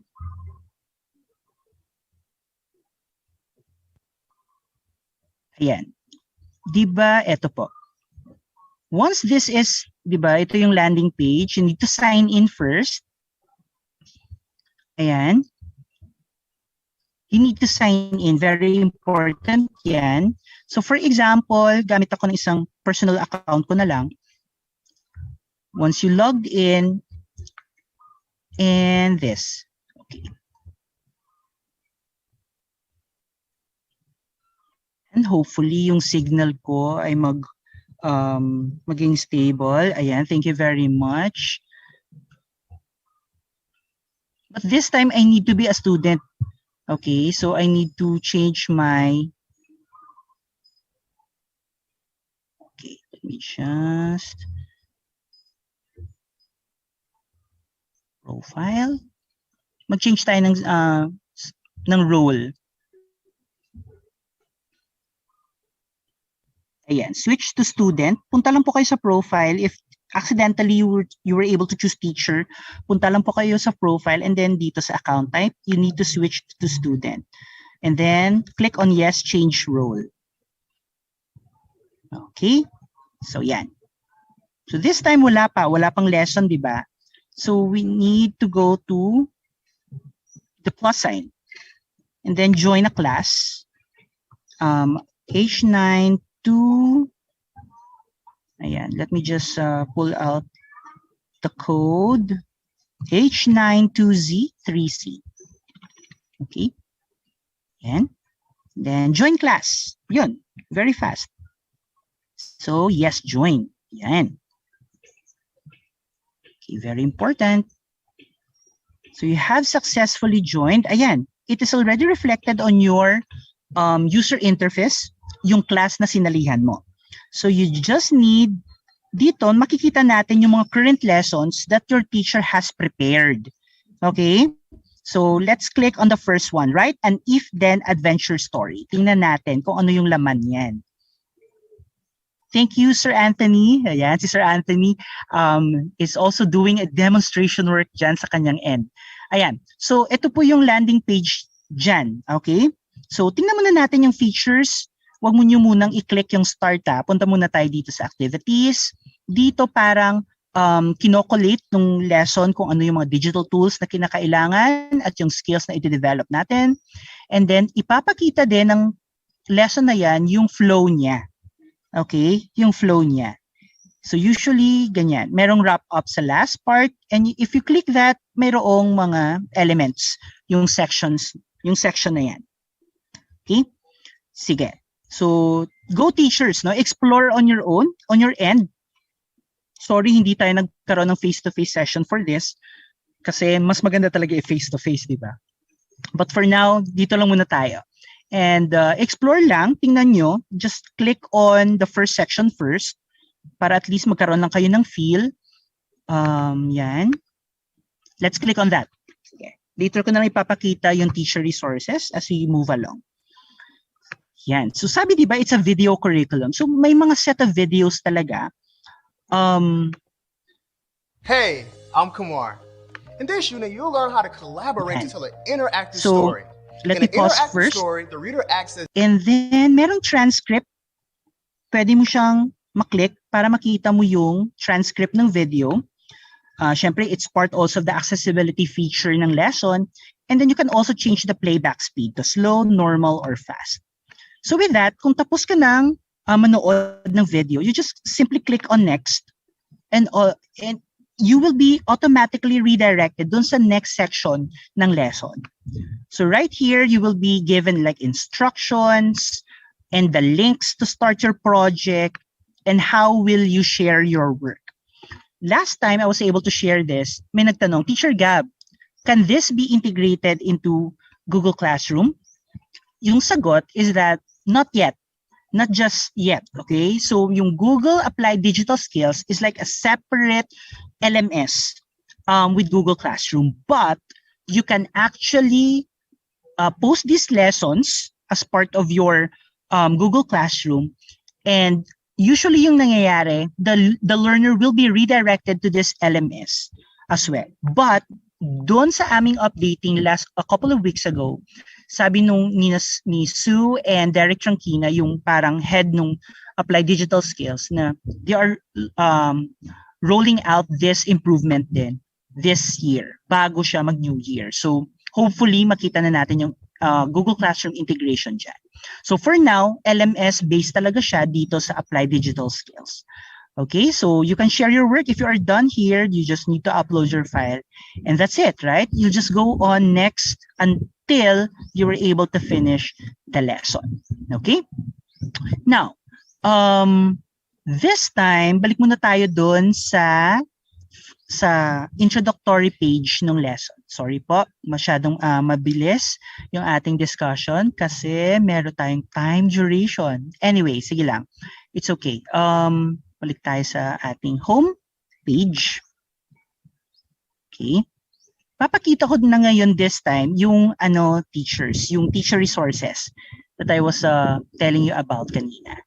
Kasi kompleto yung mga lessons dito. Napaka-complete. Merong rubrics, sample lesson plan, sample rubric, and you can actually print or download and print certificates para mabigay mo sa yung mga students. Kasi kapag may reward system, mas ginaganahan or mas nagaganahan yung mga learners natin, di ba? So let me just click on this and then it will automatically download the lesson plan or it will redirect you to the Google Docs na page. Yun. Very comprehensive yung lesson plan. If you want, kung kaya mo siyang gawin like it's a one lesson talaga, you can do so. But you can also as well, sabi ko nga kanina, you can have it chunked in snackable sections para hindi din mahirap para sa ating mga learners. Okay? Teachers, as I go along this demonstration, you are free to browse. Okay? Pinapatingnan ko lang po sa inyo yung mga teaching resources na available para sa atin. Okay? And then, sample rubric, tingnan natin.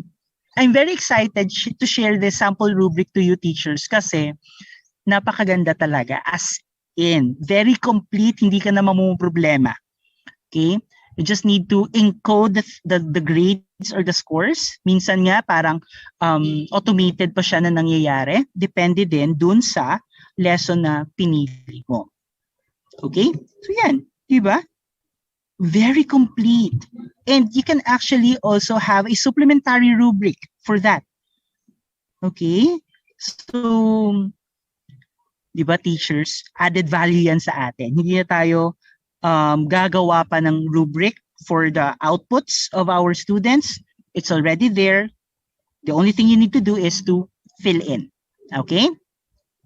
Sige. So, ayan. Let me close this. Close muna natin. And then, tingnan natin yung certificate of completion kasi excited din ako na to show this to you. Yung certificates of completion. Yan. O, di ba? Napaka-official looking ng certificate. Grow with Google, Apply Digital Skills Certificate of Completion. So you can have this printed if you deem na yung student mo successfully did the Apply Digital Skills lesson, then you can award this as part of his award, the reward system of the lesson. Okay, so with that, di ba ang galing lang ng curriculum?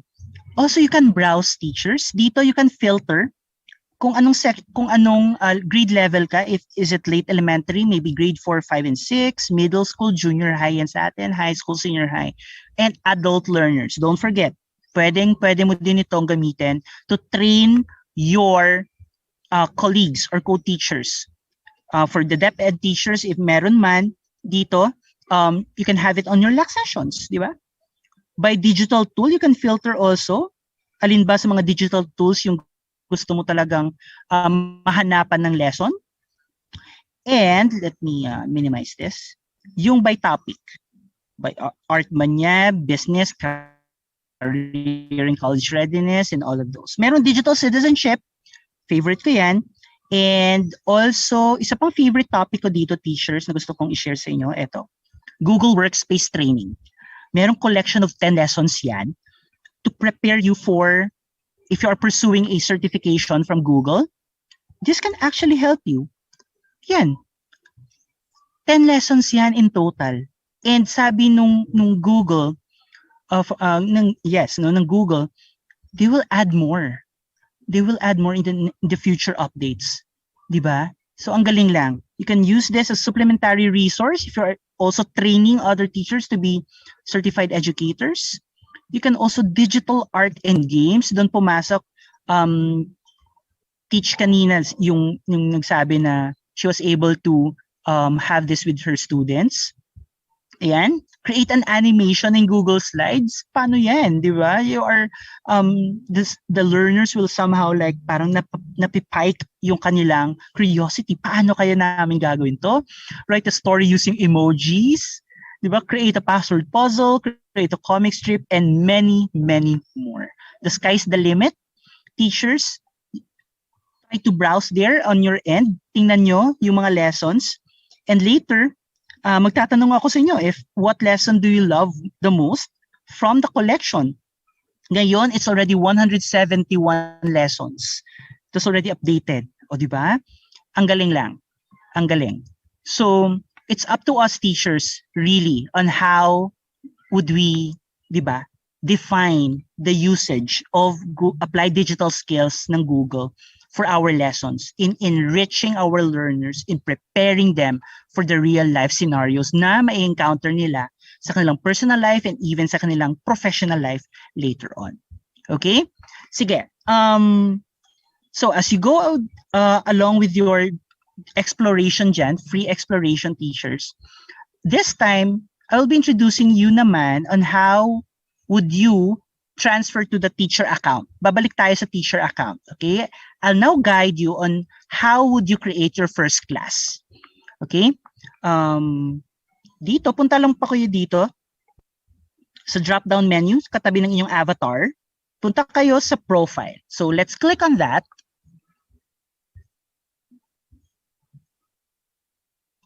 Yan. Sorry po, nagda-dark mode yung laptop ko. I wasn't able to find the setting for this. So, please bear with me. Yan. Switch to teacher tayo. Ito po. Ayan. So, let's switch to teacher role. Click nyo lang yung yes. This time, kayo naman yung gagawa ng inyong lessons. Okay, teachers? And, yan. Uy, meron na palang update. O, di ba? Yung module, yung update module, in connecting your applied digital skills dashboard with Google Classroom is already up. Yan. First yan sa NTC na webinar. So, kaso nga lang, meron tayong problema with our time duration. So, I'll let you explore that. Pero this time, turuan ko muna kayo ng fundamentals. Okay? Sige, punta tayo dito sa plus icon. Sorry teachers, may apologies. Ang daming pwedeng talagang ituro through this session. So, click on the plus icon. Create a class po tayo. Sorry kung hindi masyadong makita. So, dito, yung first option, yan yung gagawin natin. So, click on create class. Lagyan nyo dyan ng enter class name. Okay, for example, pwede natin siyang Digital Literacy Week. Digital Literacy Camp. Yeah, for example. And then, let's gawin natin color yellow yung yan. So, who is this class mostly for? So, if you're teaching middle or high school, pwede dyan yung i-click mo. Or if you are catering to adult learners naman, if, for example, it's intended for a LAC session, adult learners. Okay? So, for the benefit of this, gawin nating middle or high school lang muna. And then, click on create class. Okay? Let me know, teachers, if you're having problems in following through. Okay? Pero I know that kayang-kaya ninyong i-explore ito. Okay, so teachers, dito nakikita natin yung name and then yung class code. Don't forget about the class code kasi yan yung isi-share mo with your class para maka-join sila sa class mo. Wala ka pang lessons, you can add lessons here. Again, use the filter feature ng ating platform para hindi ka mahirapan. So let's try to search for a lesson on digital literacy. Ayan, sorry, naglalag lang po. Ayan. So, example middle school, hanapan natin yan. Eto, explore a topic, equal access to technology. So, pwede mo yang i-click. Okay. Sige. Just check. So, you can review first, no? The entirety of the lesson. Tingnan mo muna yung activities, yung available teaching materials, if okay ba sa'yo.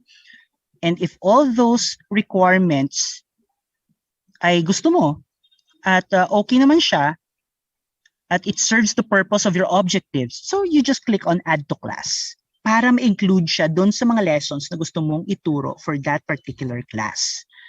Okay? Yan. O, di ba? So, dito, click mo dyan and then add to class lang. Very easy, di ba? Very intuitive nung kanyang user interface at napakadali. So, click on view class para ma-sure mo lang, para masigurado na na-add talaga siya. And if it is successfully added, makikita mo, yan. Okay. Karoon lang po ng erratic signal yung connection natin. So, I'd like to apologize for that.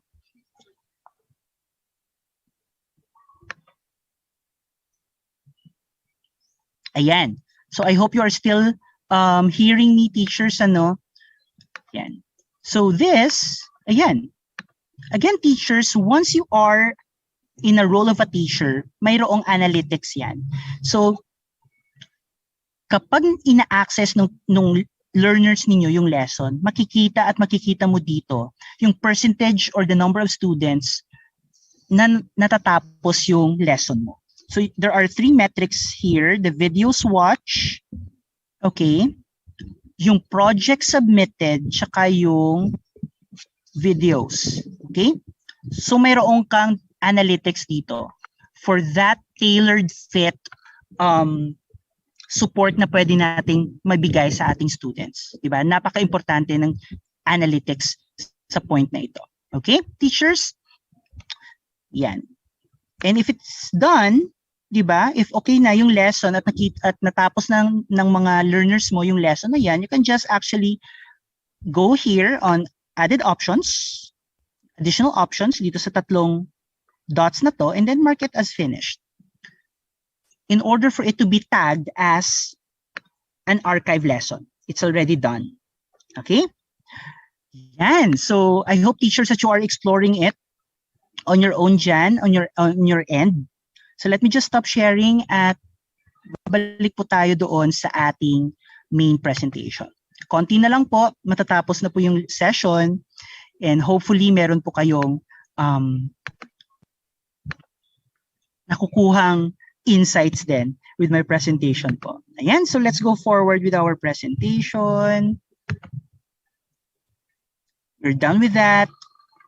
Ayan, teachers, sige, I'll just choose one topic dito sa reflection natin, and then pakilagay na lang po dito sa chat box your answer.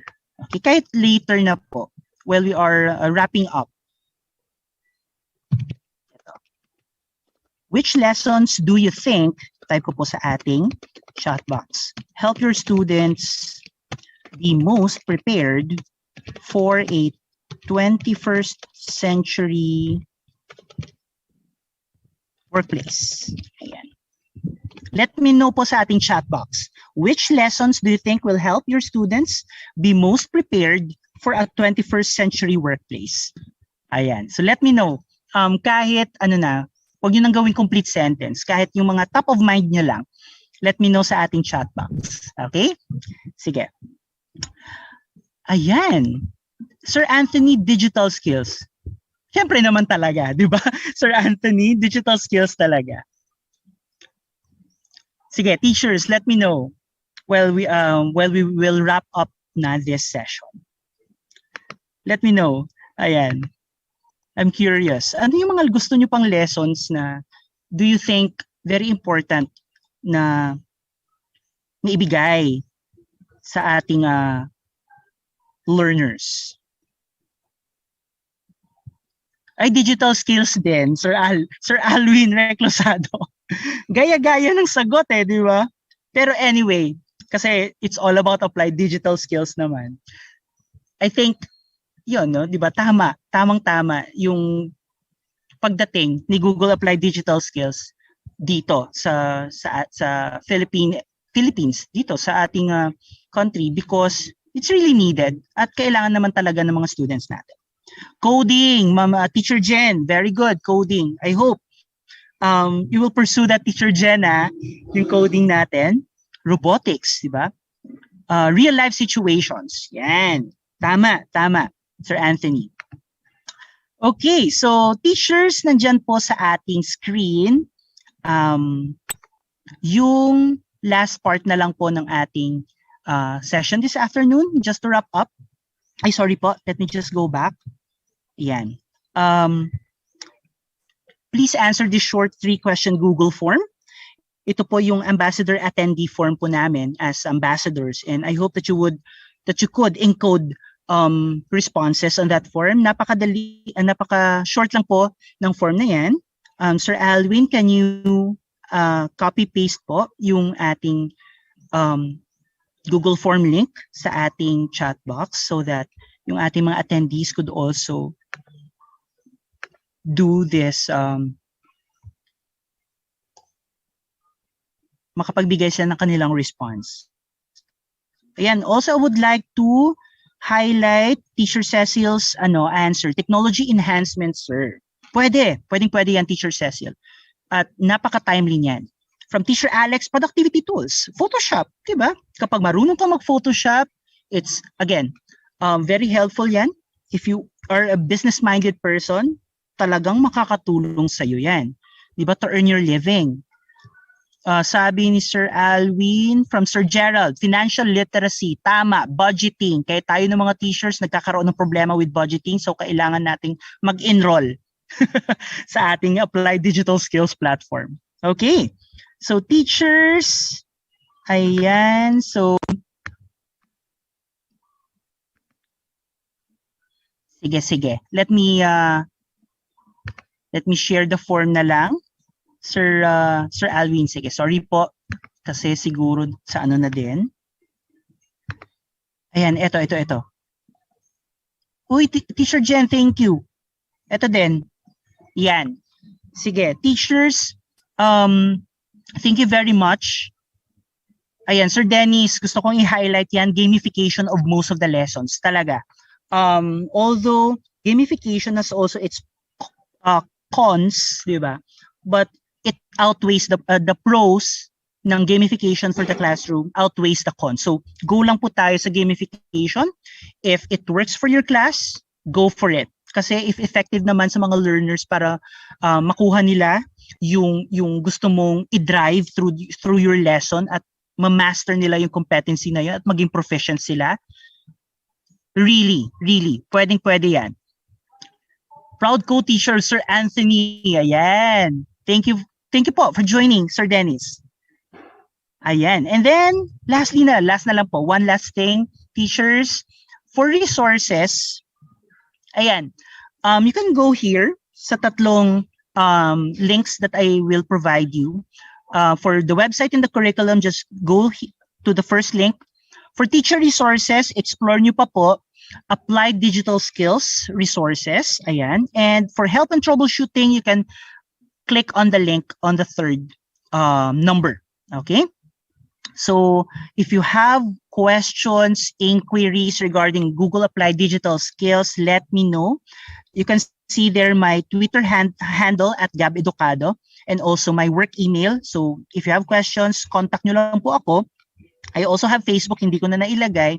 Just, again, my name, Gab Educado. You can search for that and let me know if you have more questions regarding Google Applied Digital Skills. And, mas if makakatulong yan sa'yo, let me know din yung experience nyo po so that we could highlight it on the next sessions that I could give. Sir Elmer, achievement code. Yung session po natin, walang achievement code. Sorry po. Kasi it's an onboarding session. But I suggest that you, yes po, answer the attendees form doon sa link na shinare ni Teacher Jen kanina, and I was also able to share it with you as well. So let me know po. Ayan, thank you Sir Elmer. Done na po. Thank you very much. Ayan. So with that, teachers, maraming salamat. National Teachers College, thank you very much for inviting me, and I hope na yung session na to nakatulong sa inyo. Explore nyo pa po. I know na maraming lessons doon na tailor-fitted doon sa inyong mga itinuturo. So just be brave, just be courageous, maging matapang, maging maging maalab, be more passionate in helping our learners, di ba? Bridge the digital divide na nagkakaroon ngayon sa ating country, and most especially nang maitawid natin successfully yung education experience natin here in the Philippines in lieu of the pandemic. Ayan. So thank you very much, teachers, and good afternoon po sa lahat.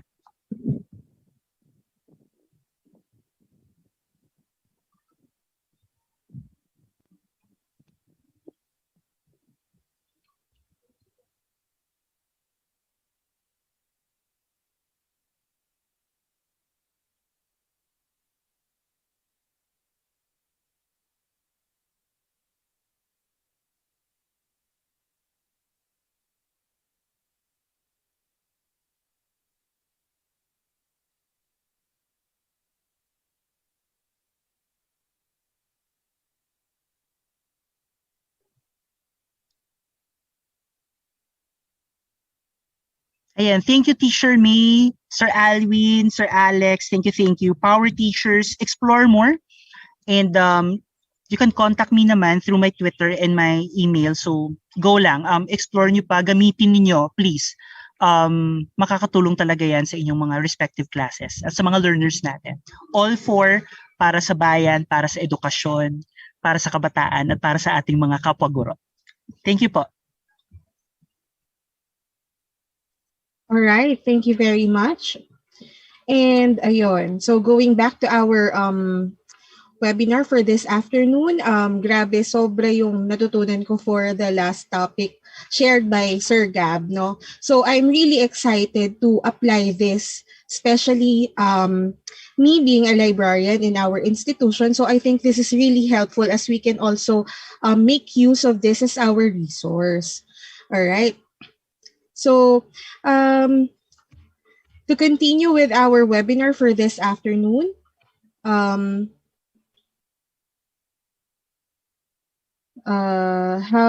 is our participants, or how are our participants over at our Facebook Live? So I do hope that you are really learning a lot in our topics for this afternoon, and as well as with our viewers here at Zoom. So I think all of our teachers are really enjoying with our topic for this afternoon's webinar. So once it's already 3:18 in the afternoon, and I would like to remind our participants that the link to our evaluation is given on the comment section of our stream. And you should accomplish them after our webinar for this afternoon. So going back to our topic. So our next speaker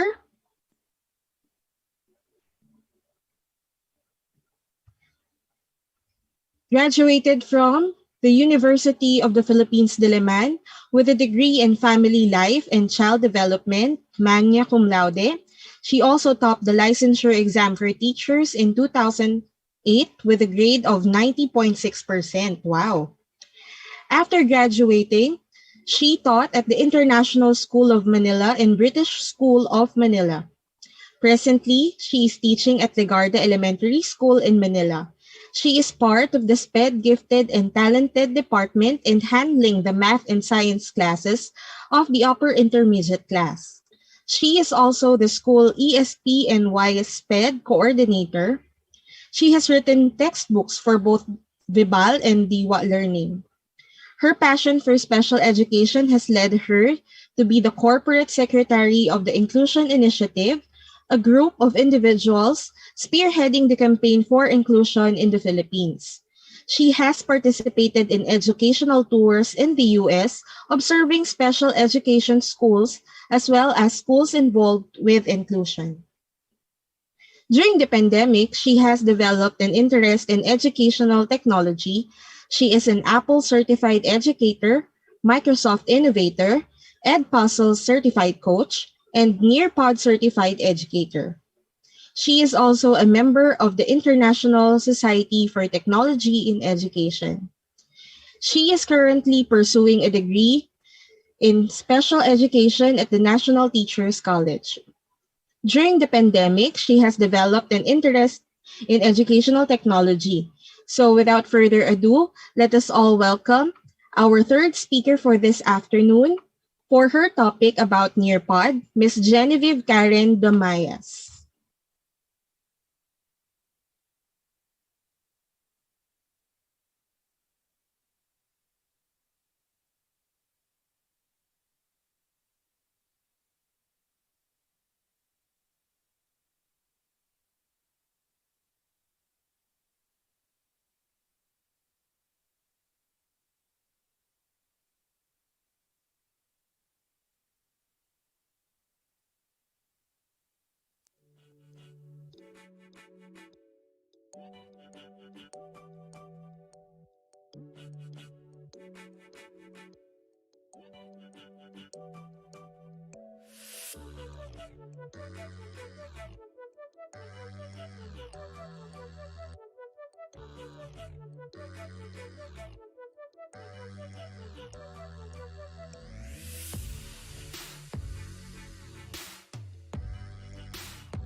Um, okay. Hello, good afternoon to everybody. So, thank you for that very nice introduction. For today, I would like to talk to you and give you a brief introduction about Nearpod. So, to make it more interactive, I will share the link in the chat room here in the Zoom. And if you would like to participate, and I would understand for various reasons if you cannot, so you can just watch as some of us will go through the Nearpod so that you would experience what Nearpod is all about. So let me share the link.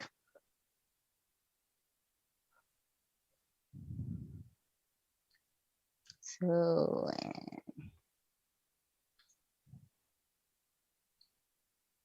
so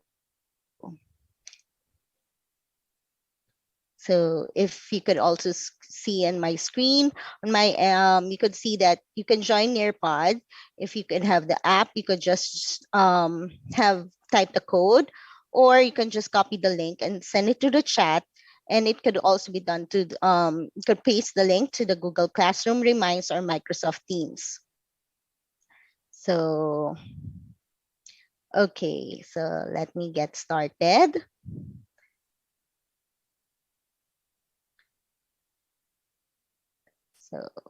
So before we start, so this slide is a collaborative board. So you have a choice if you would like to have your comments before you would approve your students' comments before they are posted. So since we are, I would choose no, so is to make it more interactive for the students. So this one, I usually start my lessons with this. So just to check in with my students. So where are they from? And I would ask what are they feeling and what are you hoping to learn today? So that gives you a leeway or a chance to know more about your students. So feel free to post. And what are you hoping to learn so that I would know if anybody at least knows what Nearpod is all about.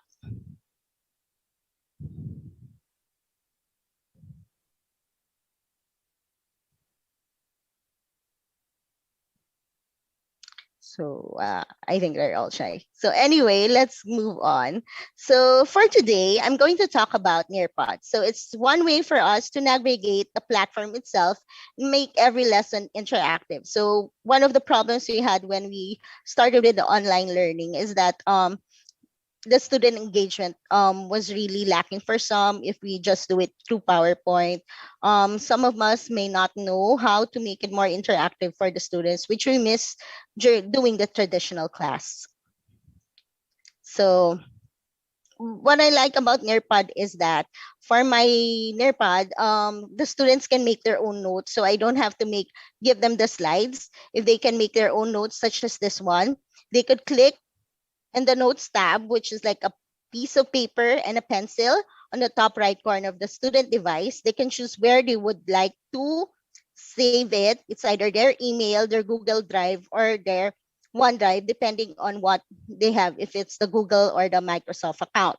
So this one, if they make their notes, they don't have, they could immediately see and have a copy of my own slide. So no more, it's less effort for the students in their case. So welcome to Nearplug. Let's unlock the magic anytime from anywhere. So let me hide. So one way I like about this, it can hide the student's name. So for data privacy, of course. So welcome to Nearpod for beginners. Which of the best describes your familiarity with Nearpod? So this is the teacher view. And if you could see the S here, this would show how students might view later in their case. So kahit na gumagawa sila sa devices nila, nakikita mo overall yung class. Parang mas, mas gives you, kumbaga sa traditional classroom, mas nakikita mo lahat ng bata kung anong ginagawa nila and what they answer. So the choices are no answer. Nearpod is brand new to me. I've heard of Nearpod, and I've used Nearpod before. So this at least, thank you so much for those who are answering the poll. So next, so by the end of this, I would like you to understand how to log into Nearpod, the Nearpod homepage, searching lessons, launching lessons, sharing lessons, and accessing reports and finding help through this platform.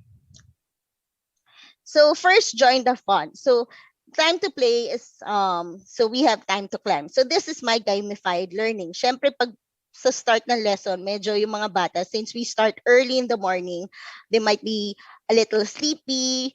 I do try to inject this para may fun part, and of course, they're learning. So for this part of the lesson, we have time to climb. So this one is, I would ask questions, pero para mas masaya, maglalaro sila. So ito yung mga enjoy yung mga kids kasi nga, at least it's something different from what they usually have. So just wait. So yon. So this is time to climb. So we can have 3 choices here. So you can have Himalaya, space, or underwater. So this is a speed-based game. So students earn extra points pag mas mabilis sila mag-answer. So you can randomize answers. You can choose to turn it on or off, and you can sound enable it para sa lahat ng participants. So you can choose Himalaya, space, or underwater. For today, let's try underwater. So that's. And syempre, I teach elementary students, so they have avatars. So they enjoy choosing the avatar kasi at least there's something they can choose and they can maraming pwedeng explore for them to so yon. As you can see, I'm still hiding their names para so data privacy for those who wanted to join. So yon.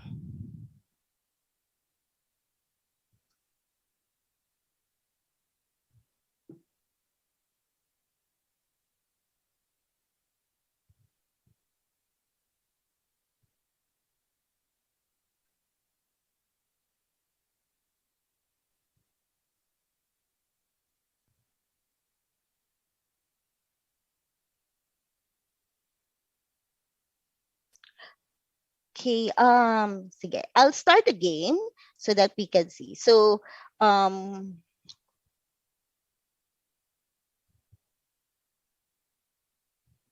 yeah. So this one, so true or false? Nearpod has over 8,500 ready to teach lesson available for students. So let's see.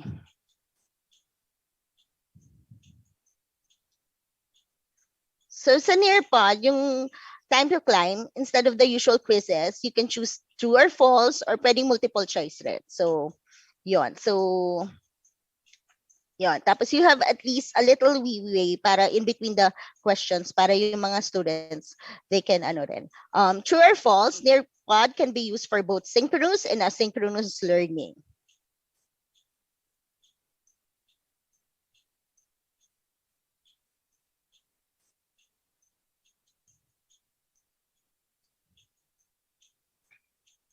Yes. And lastly, true or false, Nearpod real-time feedback and report of all students accountable for assignments anytime from anywhere. So you get immediate feedback kung ano ang kamusta yung lesson mo and how participative the children were during your lessons.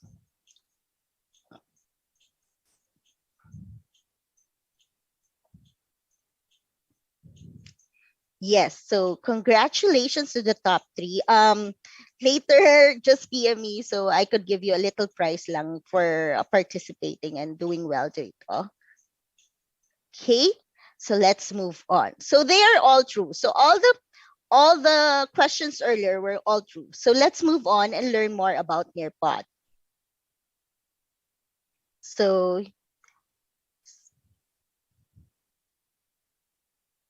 okay, so this is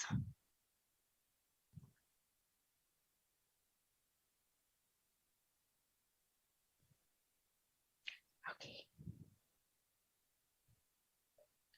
Okay, so their pod overview. So this is a presentation tool to make teaching and learning more interactive. So what is Nearpod? So it's a presentation platform with pre-built editable lessons. So may mga lessons na pwede kayo magdagdag or magbawas depending on how you would teach it in your class and apply it here in the Philippines. So it's a tool to create interactive lessons and videos within minutes, especially since not all of us have the time rin. So this would really help us to make our life easier as teachers. So they have engaging activities to use as formative assessment, and it's an opportunity to give every student a voice. So what can you do with Nearpad? So here are some of the activities that you can do with Nearpad. So there are content, and they are divided into content and activities. So yung content, you can make videos, interactive videos. You can have your slide, yung mga PowerPoint or Google Slides nyo, pwede nyong i-integrate sa Nearpod para mas maging engaging siya. You could also get some web content, so web pages or links to web, and then you can do vocabulary video, which is very important, very practical for English or language teachers kasi this way is one pwede sa mga performance task ng mga students natin. Tapos dito may 3D objects and they have PhET simulation, which is good for our math tsaka science experiments. So we can also have video virtual reality field trip na namimiss na rin ng mga bata kasi matagal-tagal na rin silang hindi nagfi-field trip. You can also use videos from BBC. They also use Microsoft Sway. And you all can also put some audio in your lessons and some PDF viewer.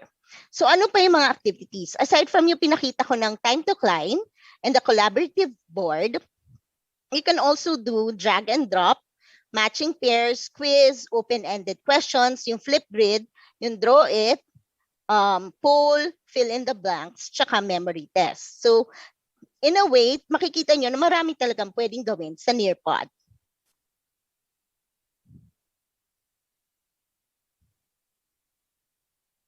So, here's a video explaining what Nearpod really is. So, I'll play na lang. As you can see, you can choose. So, in class, I usually let the students play. But since we're doing this right now, so I'll let myself, I'll be the one to play it.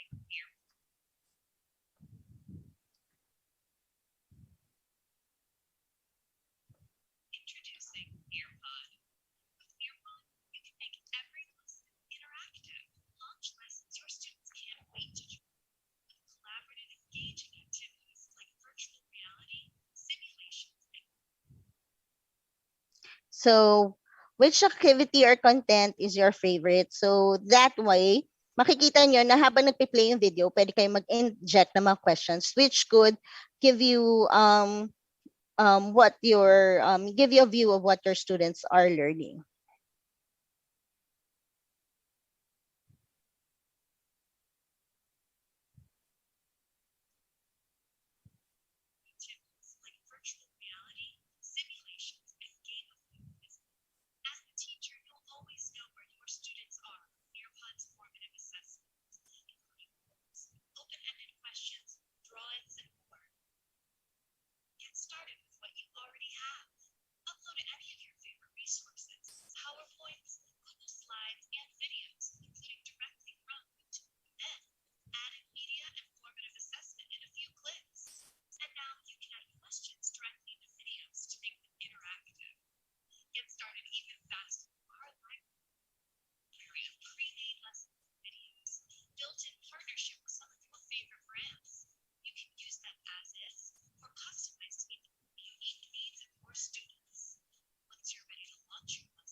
Okay.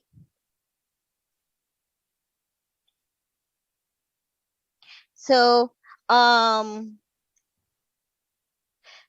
practice makes progress. So push all the buttons, you are not going to break it. So just explore Nearpod. So para mas makita nyo on how it would work for you and how you could improve on the lessons that you have already have. So what I do, open a tab on your device and follow along. So minsan, how do you get to Nearpod? So first we log into Nearpod. Teachers can log in using their email, Google, or Microsoft single sign-on credentials. So this is dito yun sa teachers. Pero yung students natin, they don't need to do that. They just have to, like what you did earlier, just have to input the code just to get to Nearpod. So only the teacher needs to log in with her credentials.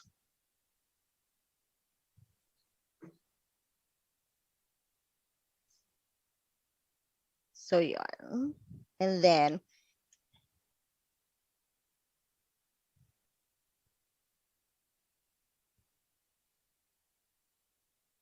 okay, so this is what it looks like. Ito yung landing page ng Nearpod. So it's in www.nearpod.com.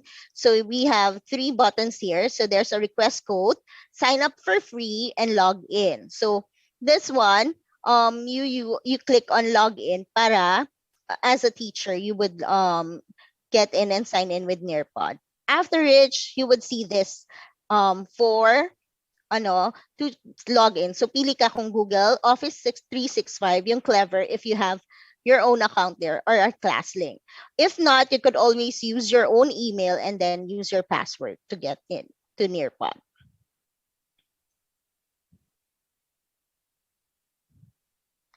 So let's let's move on na lang for this one.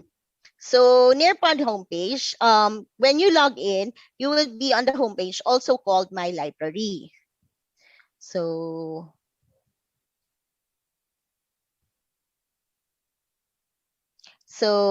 as you navigate the homepage and navigation toolbar, you would see this. So you can create your own or find materials and create lessons with it, or start a quick launch and manage settings. So this is the Nearpod homepage where you can have your My Library, find materials, shared libraries, content, and resources. So in Create Lessons, you can choose if you want to create your own lesson. You can have your own video and then combine it with built-in questions, or you can have the activity and engage quickly with your students with a popular activity, or you can just move on with your Google Slides and then add all of this. You can have your video and activity also with this. So, yon. And then, so the Nearpod library has over 8,500 ready to launch lessons and videos in its own library.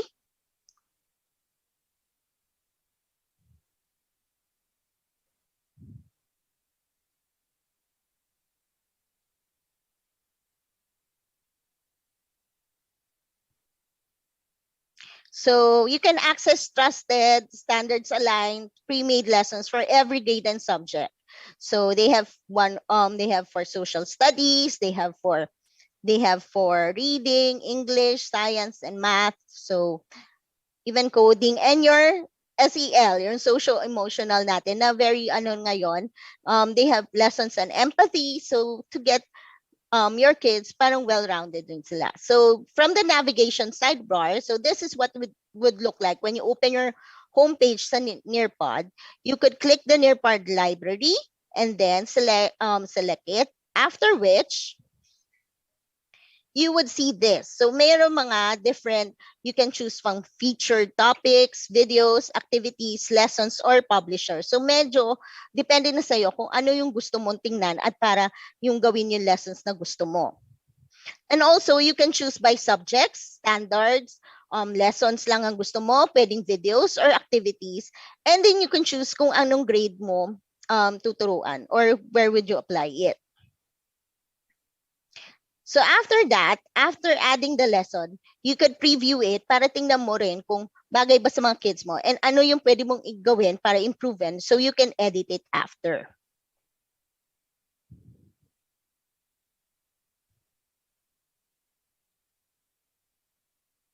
So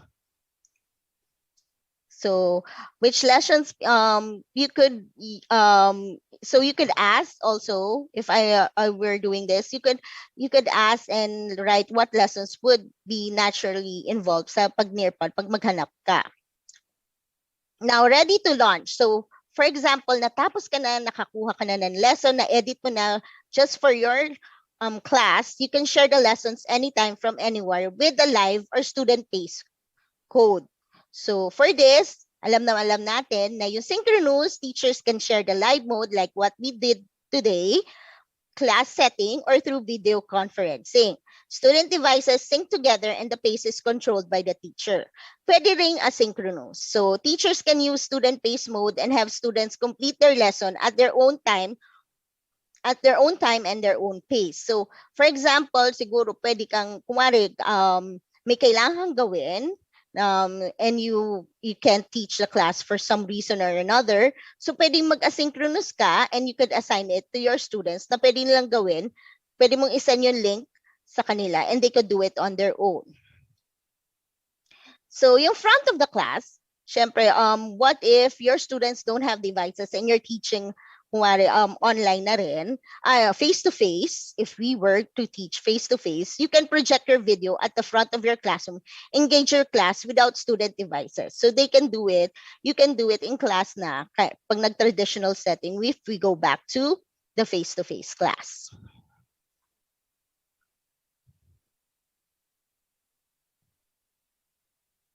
So this is how you do it. You choose kung anong gusto nyo. Pwedeng live participation or yung student-based lessons with the students. And then, so makikita yon sa My Lessons mo page dun sa yung materials mo. And then that's how you do it. You hover over it and you choose kung live or student-based. And then, like what I did earlier, I showed the code, or I also sent it sa ating chat kung paano kayo magjo-join. So remember, you can do it through live or student-based. And I didn't open it yet, pero pwede rin po yung front of the class. So you can require, so how do you manage student pace settings? So for example, in asynchronous nyo, you require student submission, set the expiration date, and view progress of the student work. So teachers can set the expiration date. So hanggang kailan lang nila pwede gawin yung lesson na yon. So it can last, it's your choice. So pwedeng 1 day or until even after a year. And then teachers can view real-time progress of the student work, and students will be required to answer all activities before being able to advance to the next slide. So those are what you can do. So pwede mong i-off and on yun para hindi nila skip and they have to answer all the activities. And this is how you will view their progress kung paano in real time. Diba?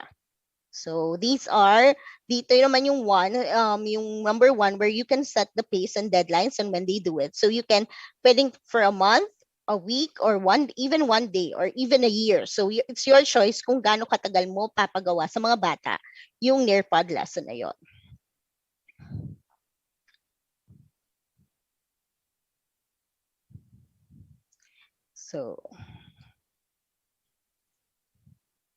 So how do students join? Like what we did, they can join through the code, or if they have the application, they can also just write the code there, or they can also go to the Nearpod website. So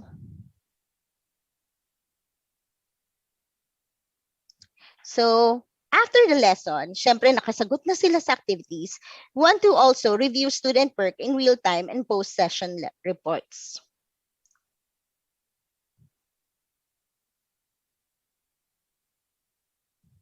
So you can view progress in real time. May choice rin, pwedeng during the live participation or pwedeng after.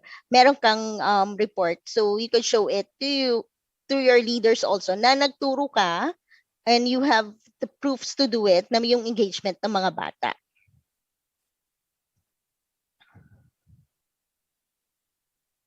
So, katulad kanina, you had this, you saw yung progress in real time, black siya, pero pag post-session reports, it's going to be like this, may summary, and it's going to have the correct answer ratio.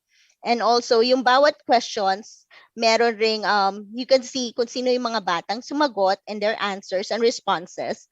And you could also show it para makita mo who needs the most attention and what lessons were hard for them and what questions were hard for them. So, this is your time to climb, yung katulad ng kanina. So, I can see later kung sino yung mga sumagot and what were their answers for each question.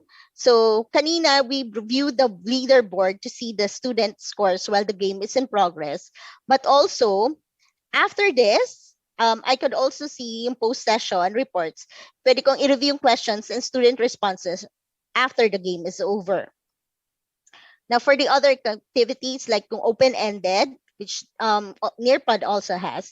So you can view progress in real time dahil makikita mo yung mga, they can submit through text or even with audio submissions, especially dun sa may problems. So it's very inclusive.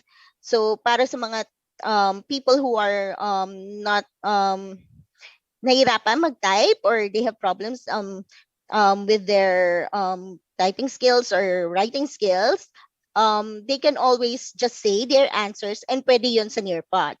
So sa access mo, ma-access mo rin to after the post session. So you can review student text and audio class submissions after. Now, also we have matching pairs. So yun yung isa sa mga pwedeng gawin sa Nearpod. And that gives you, makikita mo sa progress in real time kung ilang beses nila ginawa. So from the matches, you also see kung ilang tries nagkaroon bago nila na perfect yon. And then, also sa quizzes, very siya, parang sang detailed. So bawat question, you have the score and bawat questions nakalagay doon. So 1, 2, 3, kung ano yung mga answers ng mga kids. So you can also see kung saan sila nagkamali. And you can track correct responses or in color-coded siya. So correct responses are in green, incorrect are in red. So you can view class percentage scores. You can also share student scores to their individual devices.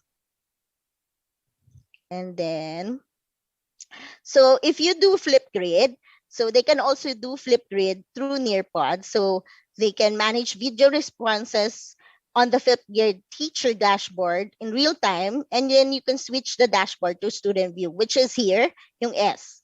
Now, access post session. So pwede mo rin individually makikita yung mga reports ng mga bata.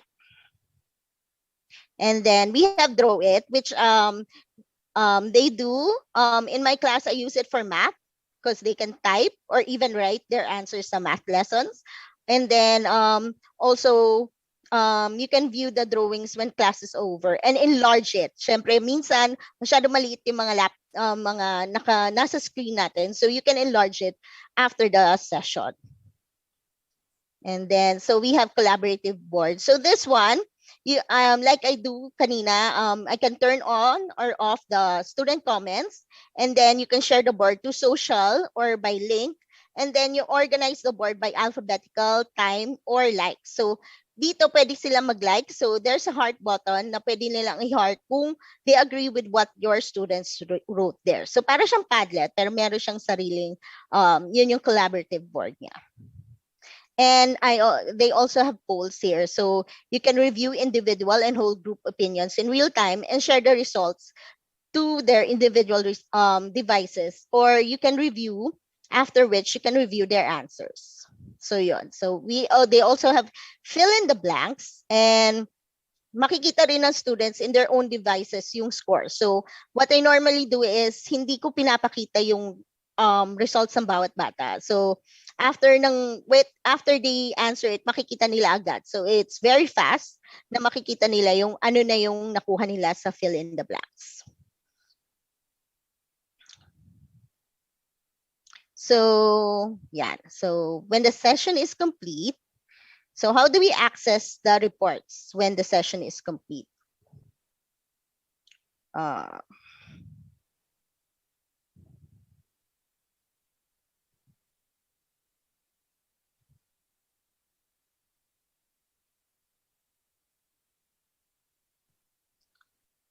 So you can review student work when the lesson is complete. So what do I do?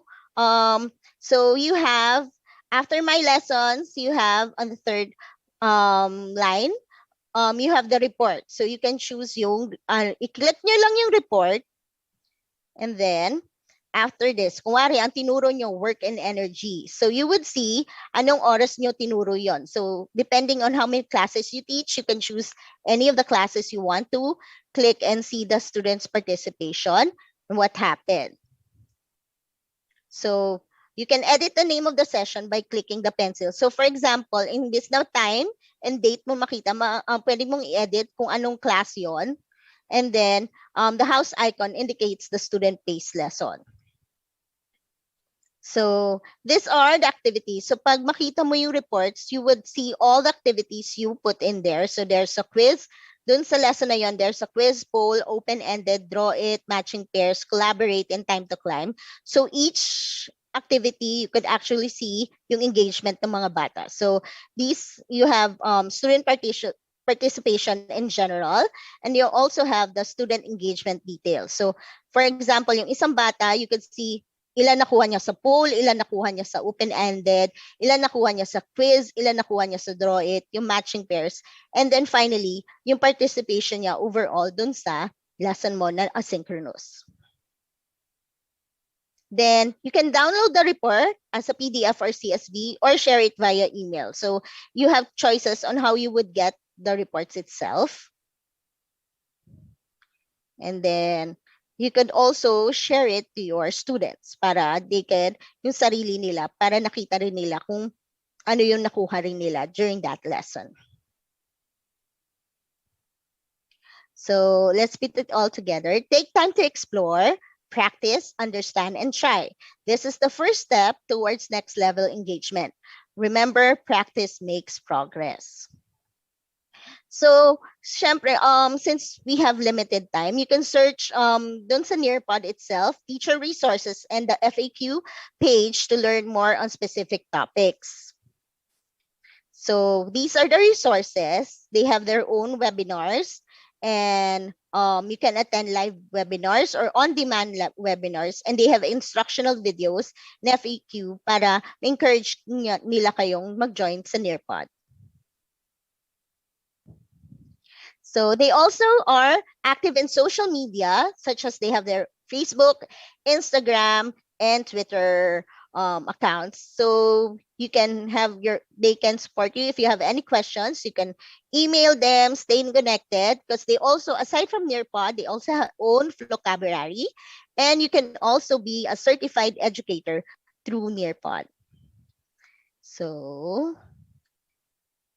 and then that ends my presentation. Thank you so much for the opportunity. Thank you, NTC and MaEdSoc, for this.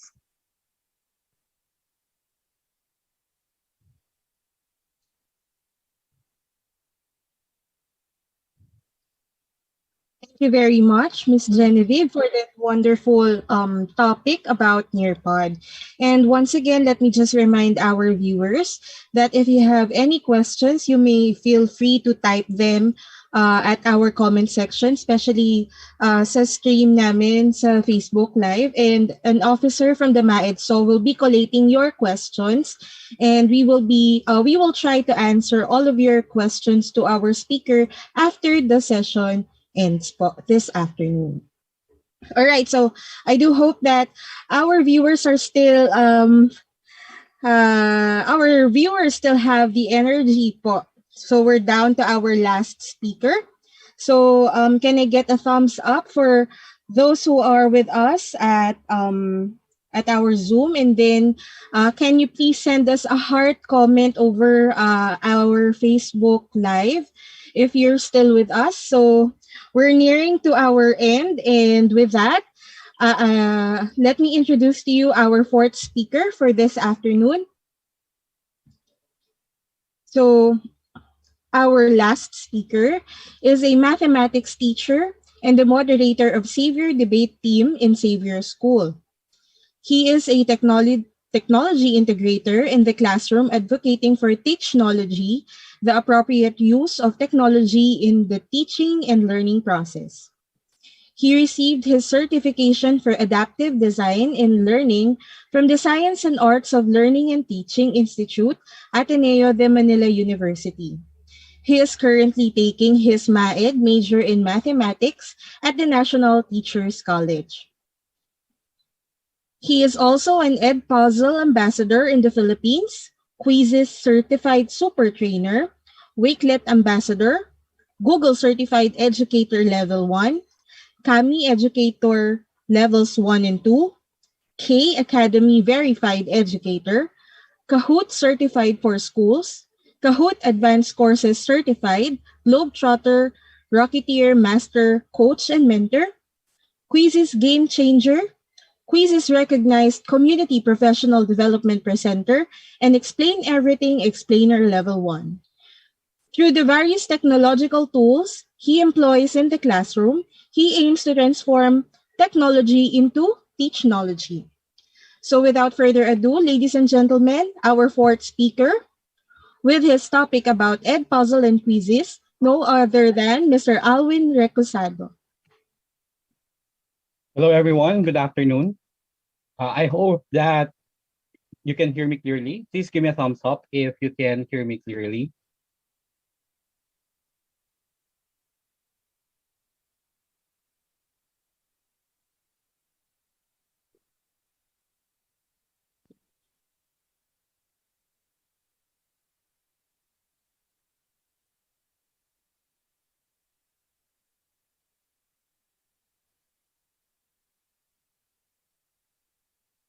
Give me a moment.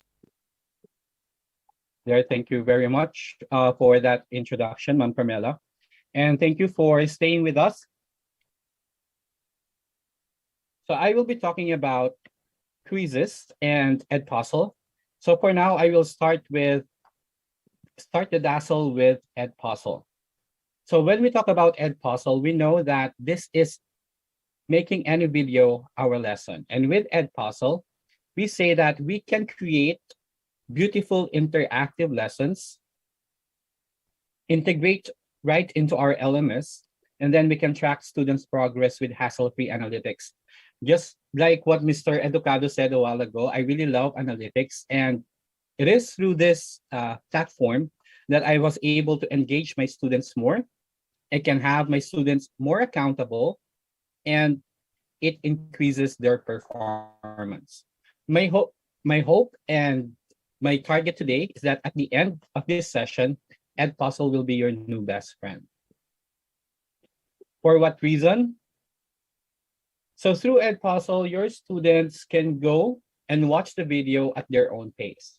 We know that especially in this pandemic learning, that when we talk about giving video lessons to our students, sometimes they don't have their internet during asynchronous synchronous sessions, or they are having problems with their internet. Or there are also instances that we can give video lessons asynchronously. So through this, we know that through Edpuzzle, our students can watch and even rewatch the video before they answer the questions that are embedded in the video lesson. Similarly,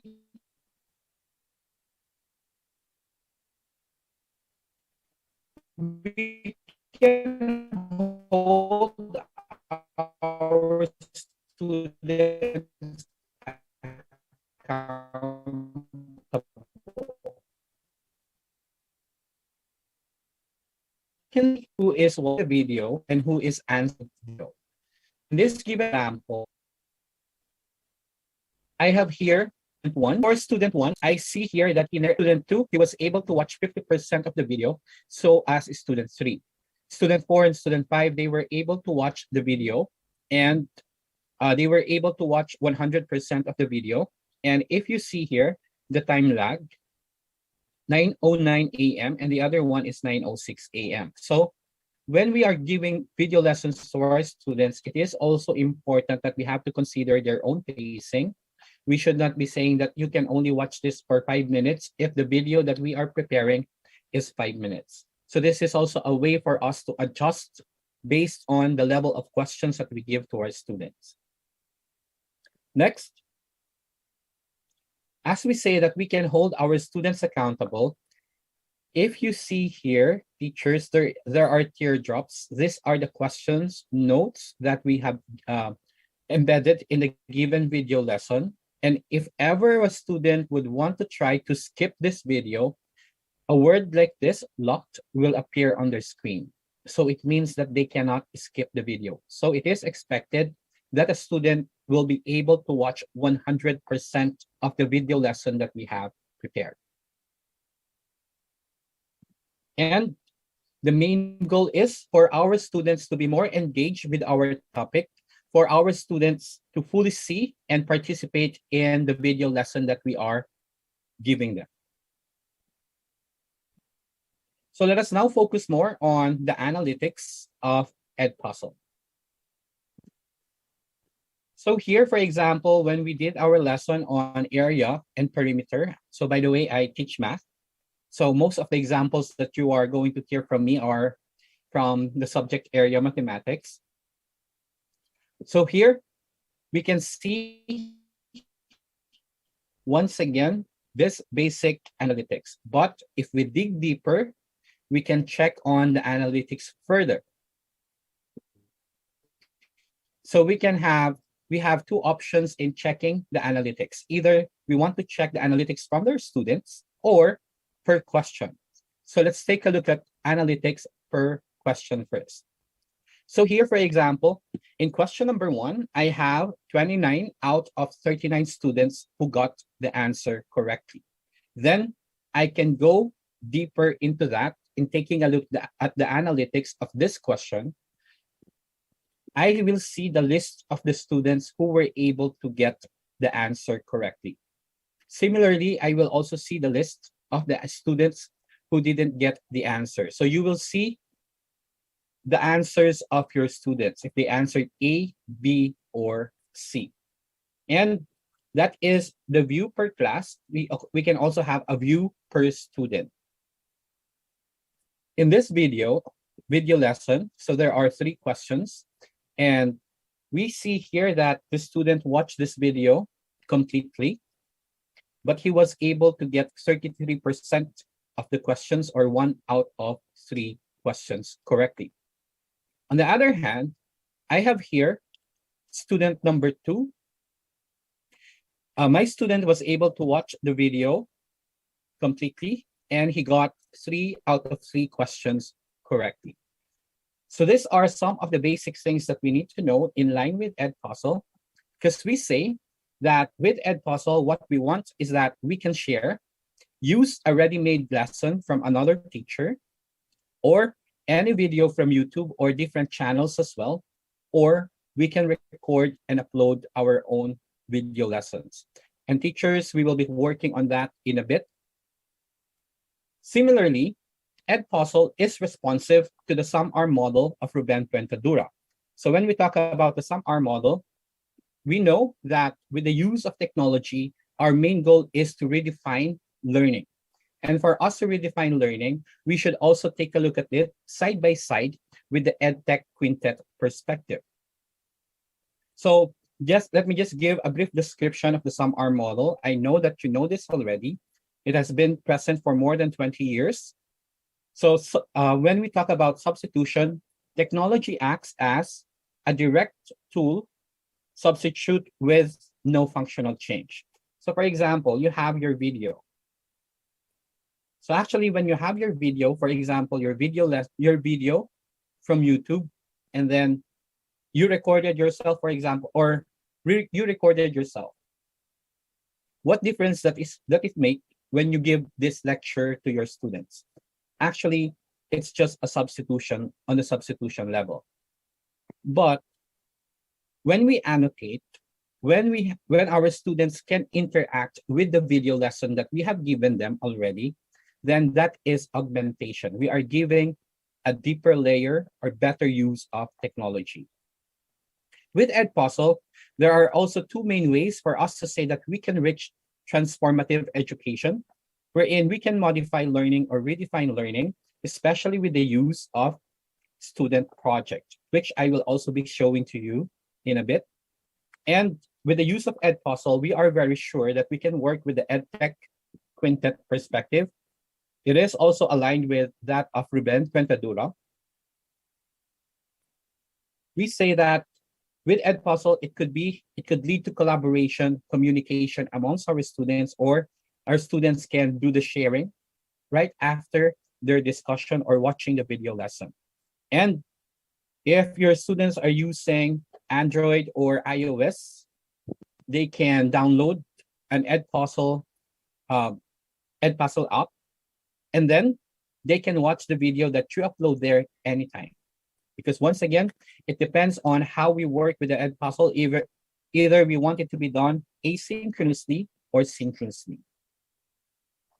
And instead of simply giving our presentations there, showing it in or flashing it in our screen, then perhaps we can make video lessons already.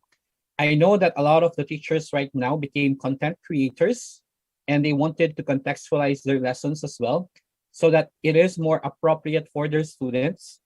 And with Edpuzzle, or with the help of Edpuzzle, we can level up those videos that we have created. Similarly, for storytelling, especially for our language teachers, for example, or for our lower grade level teachers, you can work with the videos that you have created, and you can let your students work with the Edpuzzle video lesson that you have made. And finally, of course, we can also gamify our discussions through Edpuzzle.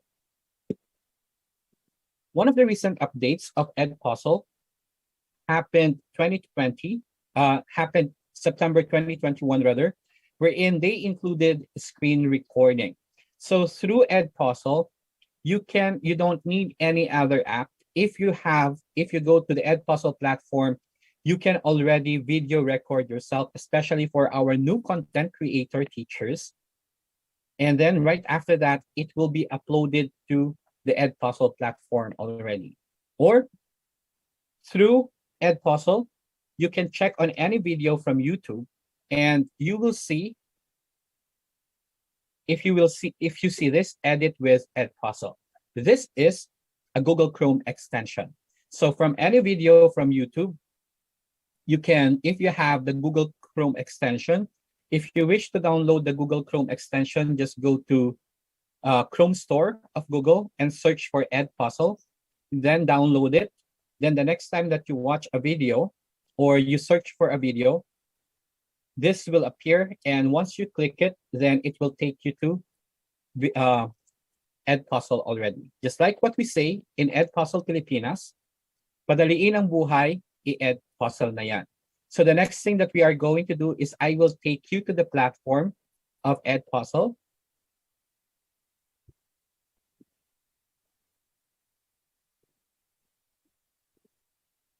So that in the event that you have questions or clarifications while we are in the platform, you can ask them. So I am now in. So what we have to do is, all we have to do is to click or type in www.edpuzzle.com. Or since I have this in my favorites already, all I have to do is to click it. If you do not have your account yet, Edpuzzle will, of course, you have to sign up. And then once you are done signing up, it will take you to this landing page. Allow me to familiarize you with the landing page of Edpuzzle first. So what you'll see here, discover, you have your community, my school, and YouTube. So when you click YouTube, you will see the different channels where you can get the video lessons from. So you do not have any problem with the copyright infringement because they have partnership with Edpuzzle. So what do we have here? Khan Academy, National Geographic, TED Talks, Veritasium, Numberphile, Crash Course. So all of these different videos, we can readily use them and they are hosted in Edpuzzle. Then you can also make or integrate your Edpuzzle with the different learning management systems. If you are using Google Classroom, Canvas, PowerSchool, Schoology, Blackboard, Clever, Moodle, and Blackboard. For those who are using MS Teams, integration with MS Teams is already on the roll in Europe, but it will also be rolled out in the future here in Asia and in the Philippines. So all you have to do is to click class, create new class, for example, then type the name of your class, your grade level, and subject. And if you see down below, class type. The classic type, this is advisable for those who can make their own accounts. On the other hand, when we have open class, it means that any student who will be given the access link to this open class can join without any account in Edpuzzle. So there are different ways for you to add your students in Edpuzzle. Then once you are able to make your own class, all you have to do is to share the code. So next, let us explore on how to edit a video. So for example, here, I have Algebra Basics. What is algebra? From Math Antics from YouTube. Since I have this already, all I have to do is to click Edit with Edpuzzle, and it will open a new tab.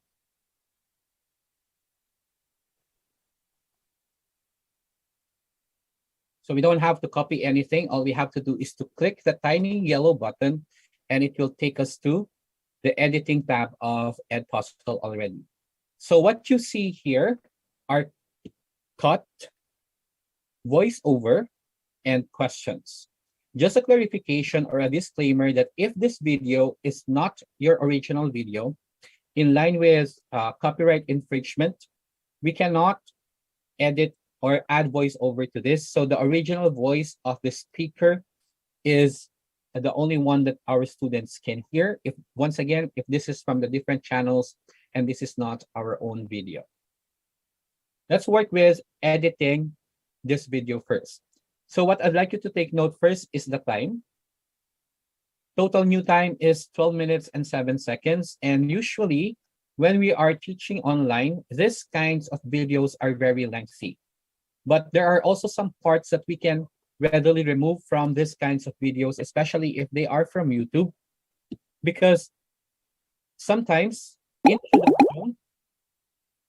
introduction of videos like this are somewhat lengthy.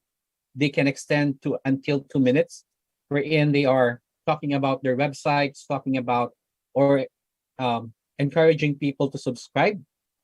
So what we can do, we can simply drag this part. If you see it, all you have to do is to drag it. So there, for example, I stopped at 47 seconds. You see the gray part here. The gray part is not part of the video anymore. So it was edited. Next, what if I would want to remove certain parts of the video that are in the middle of the video? Because, for example, I don't need it yet for my class. So all we have to do is to click Add Cut. And once we are done clicking Add Cut, we can drag again.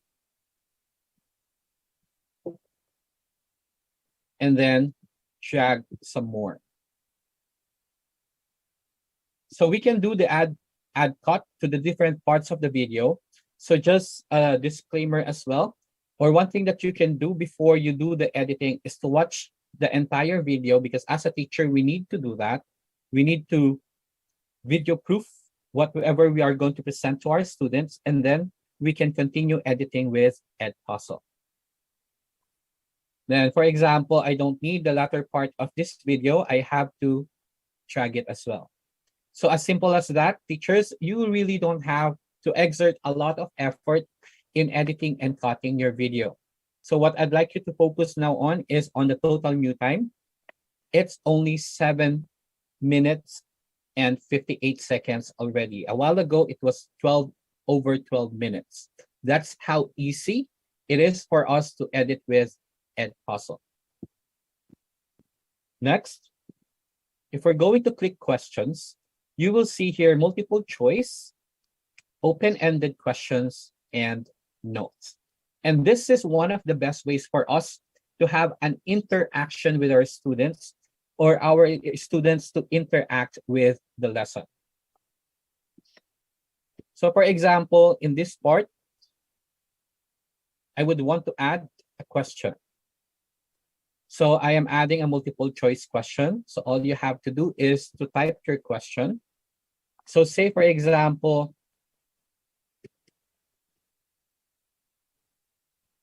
I'm just copying what is written in the video.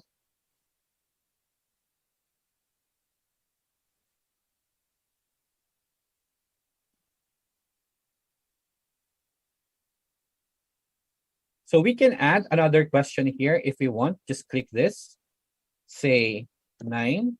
Then we can add one more question, 8. Then let us not forget to choose the correct answer.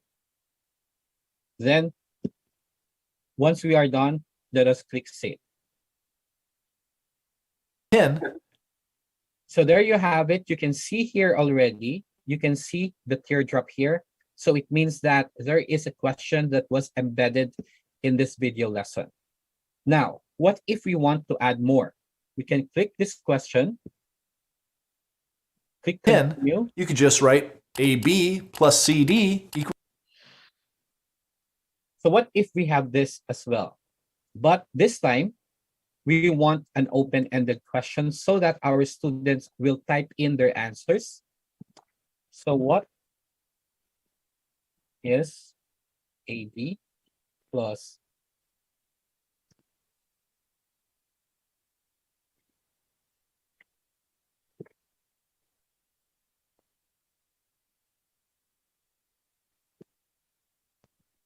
So this is just a basic, I'm just working randomly, okay? So if ever this is not the best way to formulate this question, please disregard. It is just for the interest of showing you how to edit this video. So there is this update as well, this 2021, wherein we can allow audio responses from our students. So if we click this, when it is turned on, then When our students are going to answer this question, they have an option already. Either they can type in their answers or they can record their voice. And for me personally, this is one of my favorite feature of Edpuzzle in line with their latest updates this 2021 because I can hear my students' voices. So your students could respond to your videos already through audio responses.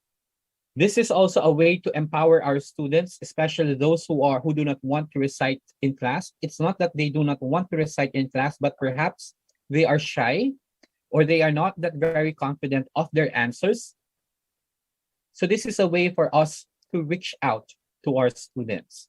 So once we are done, we can click save. Equals 10.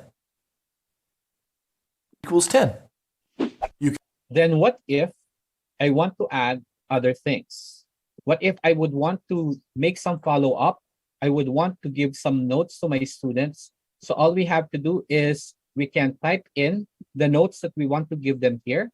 Or if we want to give a link, all we have to do is to click the URL that and then type in the URL here and what do you want, the title of that link.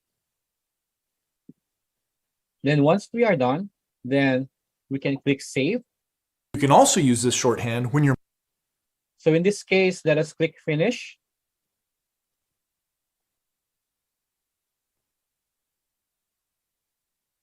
So what do we have here? You can see here that Algebra Basic, Math Antics. Actually, you can see just like what I have mentioned to you a while ago that we can get different videos or video lessons created by different teachers as well. So you can see that this video from Math Antics, it has 2,229 video versions already. So if you want to use that certain video, all you have to do is to click.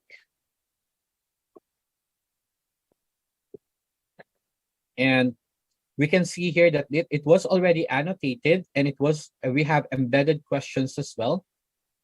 Then we can copy this video immediately. We can assign it immediately to our class, or we can continue editing. Now, what if you would want to share this video to your colleagues, to your co-teachers, so that if, for example, there are 4 or 5 of you teaching the same subject in the same grade level, so all you have to do is to click share preview and then copy the link. And then you can share this to different teachers. And when they open it in Edpuzzle, they will have a copy of this video already. So just one thing, teachers, that when we are talking about video lessons from Edpuzzle, if you are using a basic account, you have a maximum of 20 video lessons that can be saved in the platform. And this 20 video lesson with your Edpuzzle account, even if it is basic, all the features that are present in the video in those having a license account, they are one and the same. There's no difference. The only difference is on the number of video lessons that Edpuzzle can host for us. If you are using a license account or pro account with Edpuzzle, then you can have what you can have is unlimited video lessons. And if we go back to preview, so this is the video that I have made a while ago. And if I am not yet sure if the things that I have done here is ready to be shared to the public, all I have to do is to click public. Then I can turn it private. So no one can access this video anymore except me and those. And then once I am done editing and I am really certain of the things that I'm going to do, then I can click public already. Let me go back to Edpuzzle in the home page. A while ago, it was mentioned that you can do screen recording. So in line with screen recording, all we have to do is to add content. Then we have here our different options. Upload a video, record video, or student project. So if you click record video, you will be given options here. Are you going to record your tab? Are you going to use desktop or your camera only? And then what kind of microphone are you going to use? Are you going to use the default of your mic, or you want to use a crisp, Podca, Zoom, among others? And then what about the camera? What camera are you going to use, or what kind of device do you want to use? Do you have an external camera, or you're going to use the camera of your gadget? So it is up to you to work on it. Then we can choose as well camera, camera only, and then click start recording, and you will already start recording your screen. So in the interest of time, I will not be dwelling much into that. In add content as well, there's one more thing that you can do, and I have mentioned a while ago, that we can level up the projects of our students with Edpuzzle. Isn't it? There are instances that we would want our students to do some kinds of vlog as student projects. So with Edpuzzle, you can do this. So in a student project, you can let your students experience to become content creators.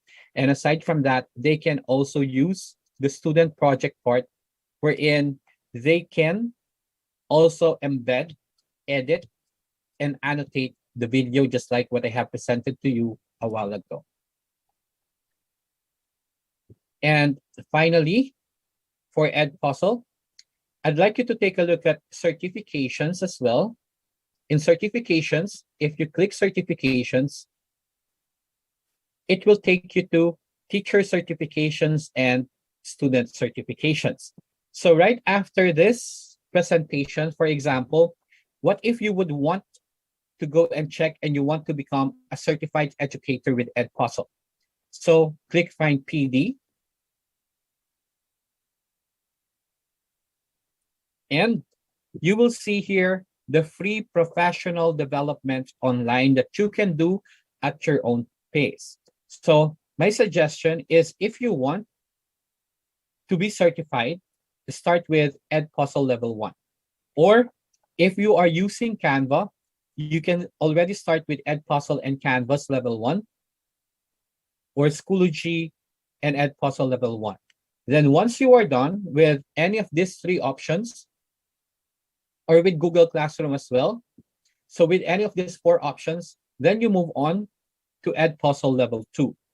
Then Edpuzzle Coach. This is the highest form of training that Edpuzzle can provide us. And then once we are done, and once we are certified as Edpuzzle coaches, the expectation is, or this advanced level will give us the right to share Edpuzzle to our co-teachers as well. So there are also a lot of different ways. I've seen a while ago in the chat box during the time of Mr. Educado that we want to gamify our class. Then we can gamify this as well. Similarly, there are a lot of pedagogies that we can learn from Edpuzzle with self-paced classroom, PBL, the use of Google tools, planning, big goals, execution, to become a student hero, tech integration, 21st century, and more. Then you can also explore the student certification, and they will give you a lot of different ideas in line with helping your students with cope up with. We have self-management training. They can talk about grit, financial management, digital literacy. So similarly, if you have questions or clarifications in line with my presentation with Edpuzzle, please feel free to put them in the chat box. Now, in the interest of time, allow me to move forward with the use of quizzes. So let me share my screen once again.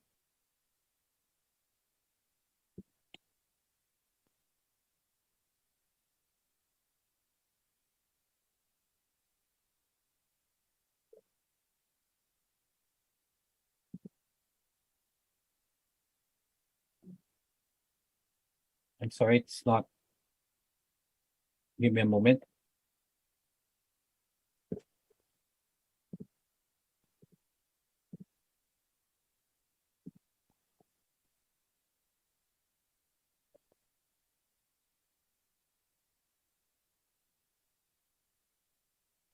So here, in line with technology, in line with the use of TEACHnology, let's work on quizzes.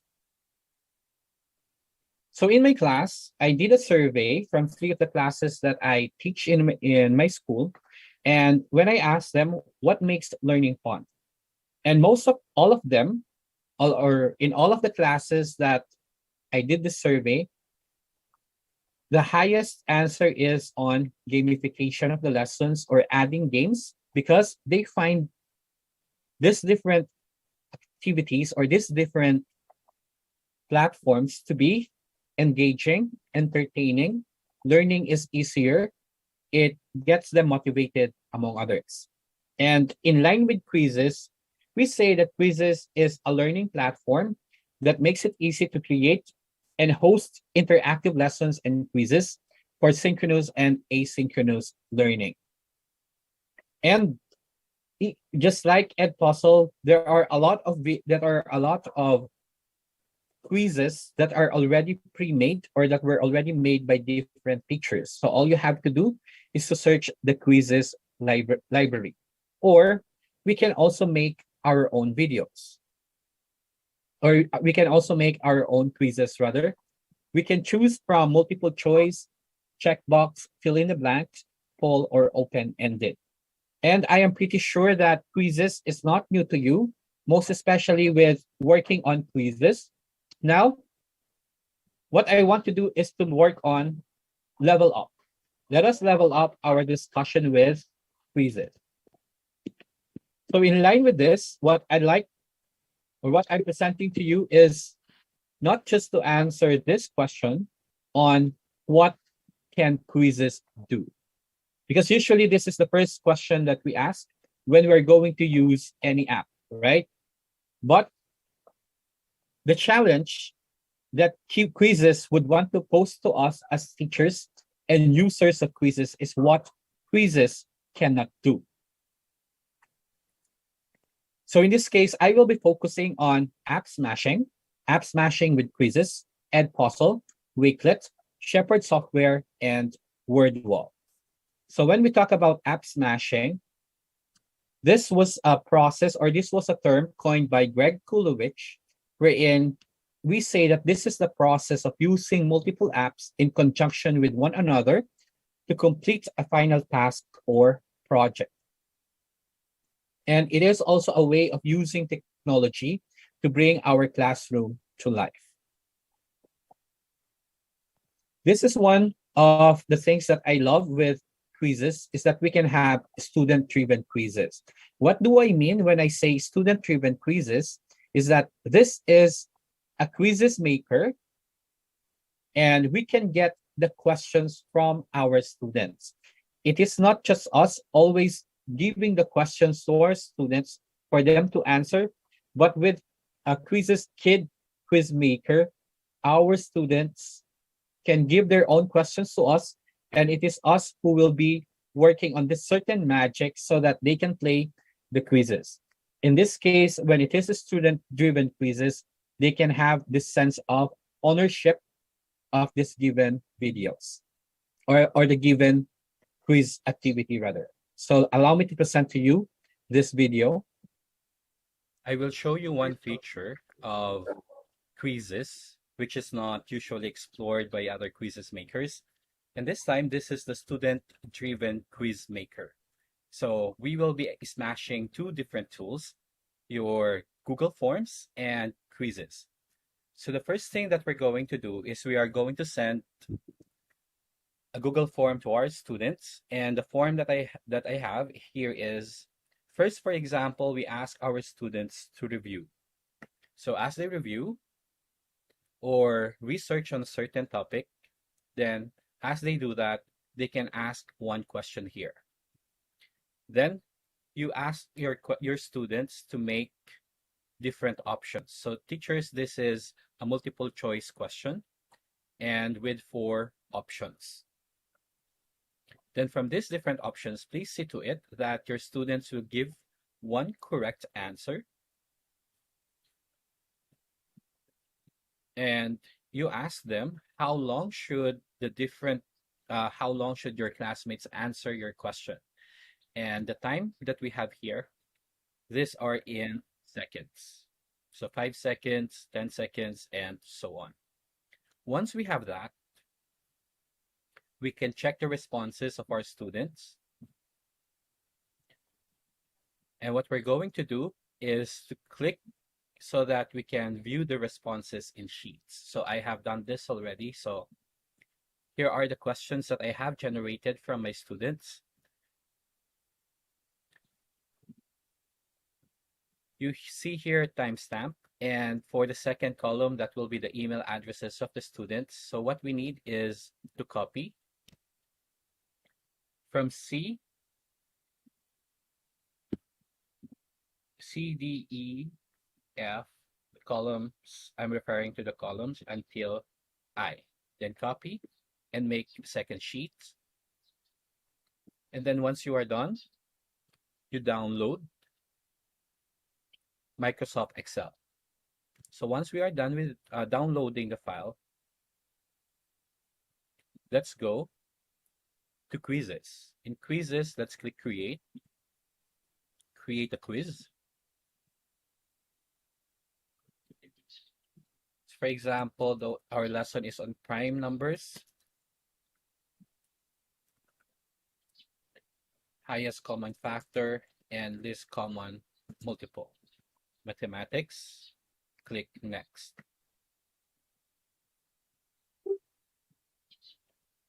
And then you see here, teachers, the different options, but I'd like you to scroll down and take a look at here, import questions from a spreadsheet.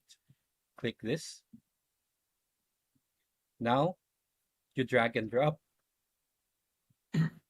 So I have here the student-driven file that I downloaded a while ago. I'll just drop it there.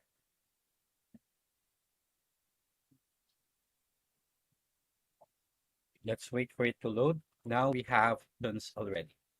The next thing that we're going to do is to click save.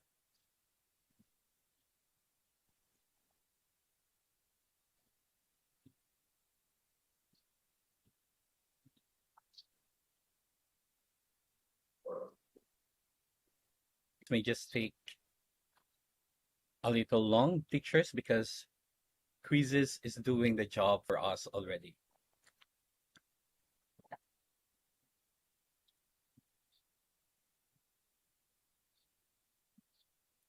Now, teachers, take a look. There we have it. These are the questions that our students made. And we already have 30 questions from our students. The next thing that we're going to do is we can either save this already, or we can publish. Click publish.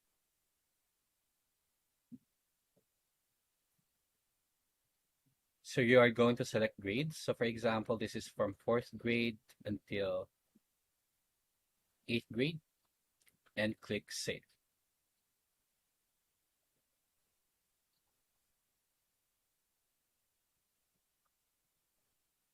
There we have it. We now have 35 questions from the questions of our students. So that is on asking questions from our students. And now, if we see here, if we're going to take a look at the questions or the selection of questions that we have from quizzes, is that we have a multiple choice, fill in the blank, poll, and open-ended. And unfortunately, we do not have a matching type. So now, how can we have a workaround in this case? If you notice, what's missing in the question types in quizzes is matching type. We have an answer to that. So let's go to word wall. And in word wall, I have an activity. So addition without regrouping. So I just searched this in the community. Then I found this already. And then I saw to it that it is in matching type or match up rather. So the next thing that we're going to do is to click share. Then set assignment. So we don't have any problem with what we have here. Then we can start. Just click start and then copy. So we have the link already. Then let's go back to lesson editor and click embed web page once again. Then add link, paste, then click save. So when your students are in this link already, they can play with WordWall.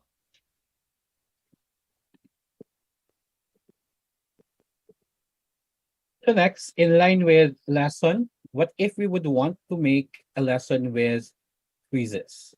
So focusing now on the lesson part of quizzes, we say that we can make a lesson, we can develop our own lesson. This is also a workaround. For example, we do not have a learning management system, or we do not want our students to be moving from one tab to the other. So this time, I will be sharing to you how to embed Wakelet, Shepherd software, and Math is Fun in quizzes. Now let's try Wakelet. So just type site and then say Wakelet addition.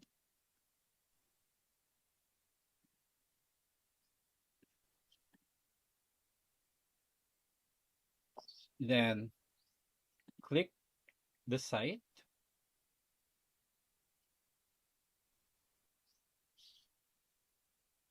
So we are now in a Wakelet collection.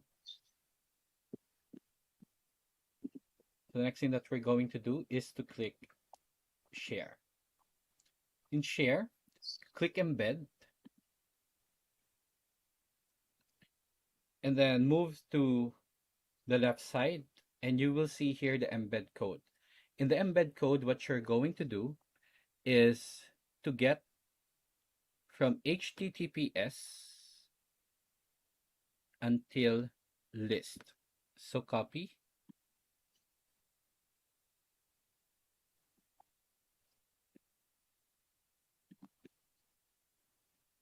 So copy this. After copying, go back to lesson editor in quizzes, and then add new slide, and then click embed. Add the link,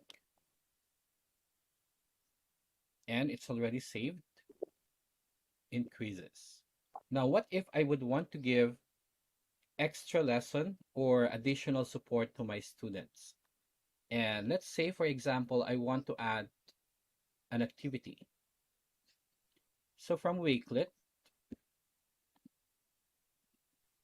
let's search. Let's go Shepherd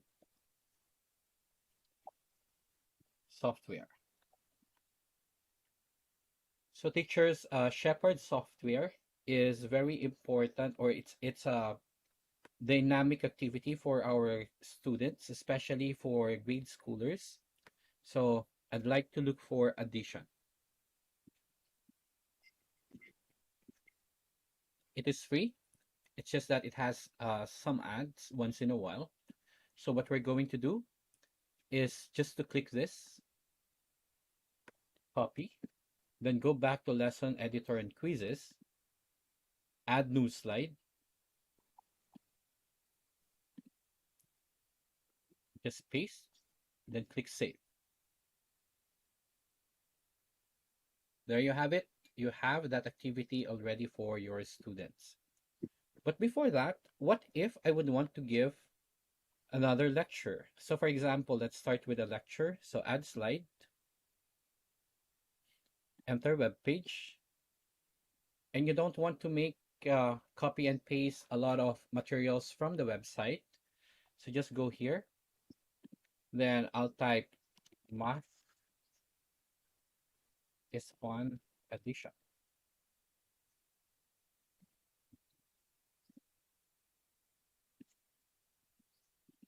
Let's go to the website.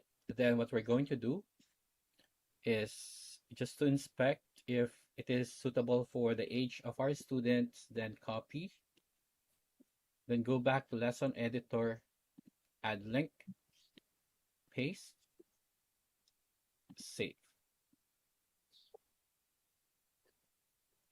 So what do we have here? We are developing a lesson about addition for our, say, for example, kinder, grade 1, or grade 2 students. So from addition, then we have a Wakelet collection of videos, and then they can have an activity. So it doesn't always have to be in line with all the activities from quizzes, but we can use and maximize our video lesson.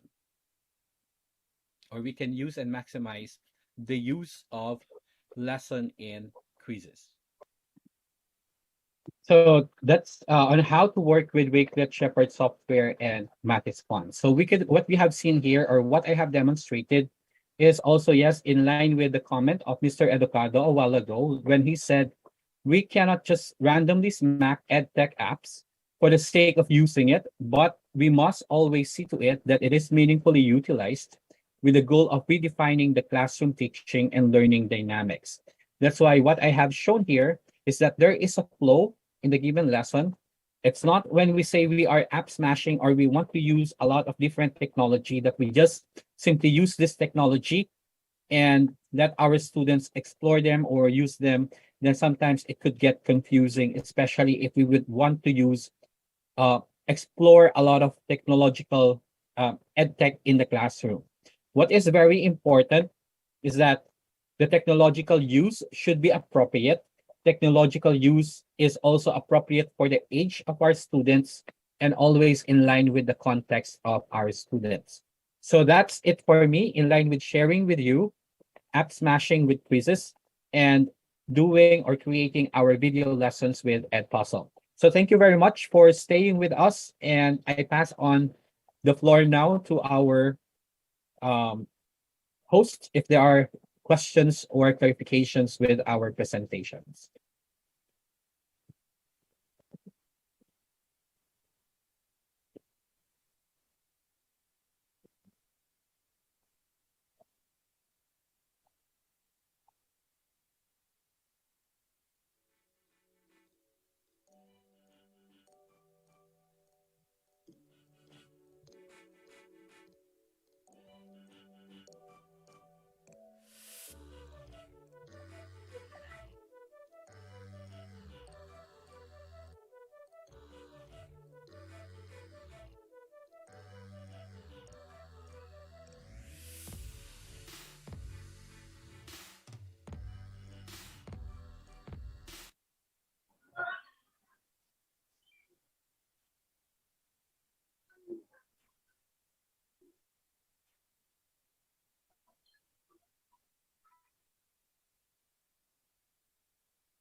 Thank you so much, Sir Alvin Reclusad. And there we have it, guys. Thank you for staying with us. I know we have extended our time, so there's so much to learn about this various digital tools that our speakers presented today. Um, do we still have Miss Hazelyn Chavez on this bridge?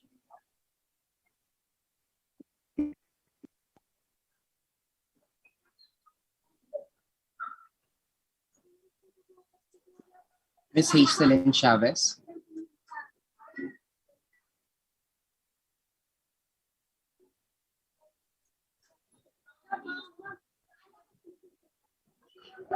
I think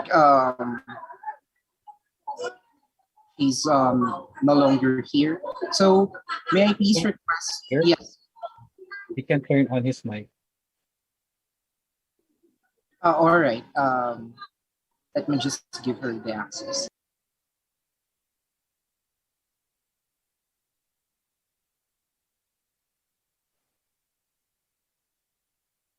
Good afternoon, everyone.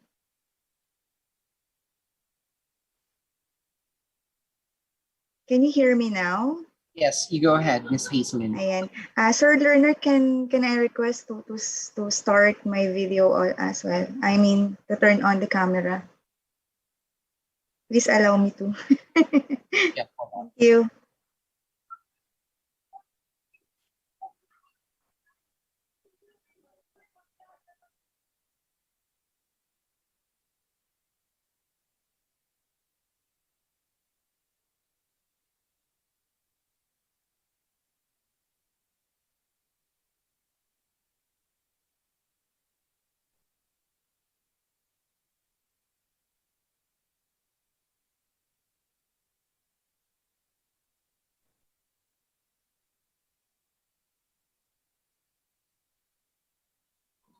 Can you please check, ma'am?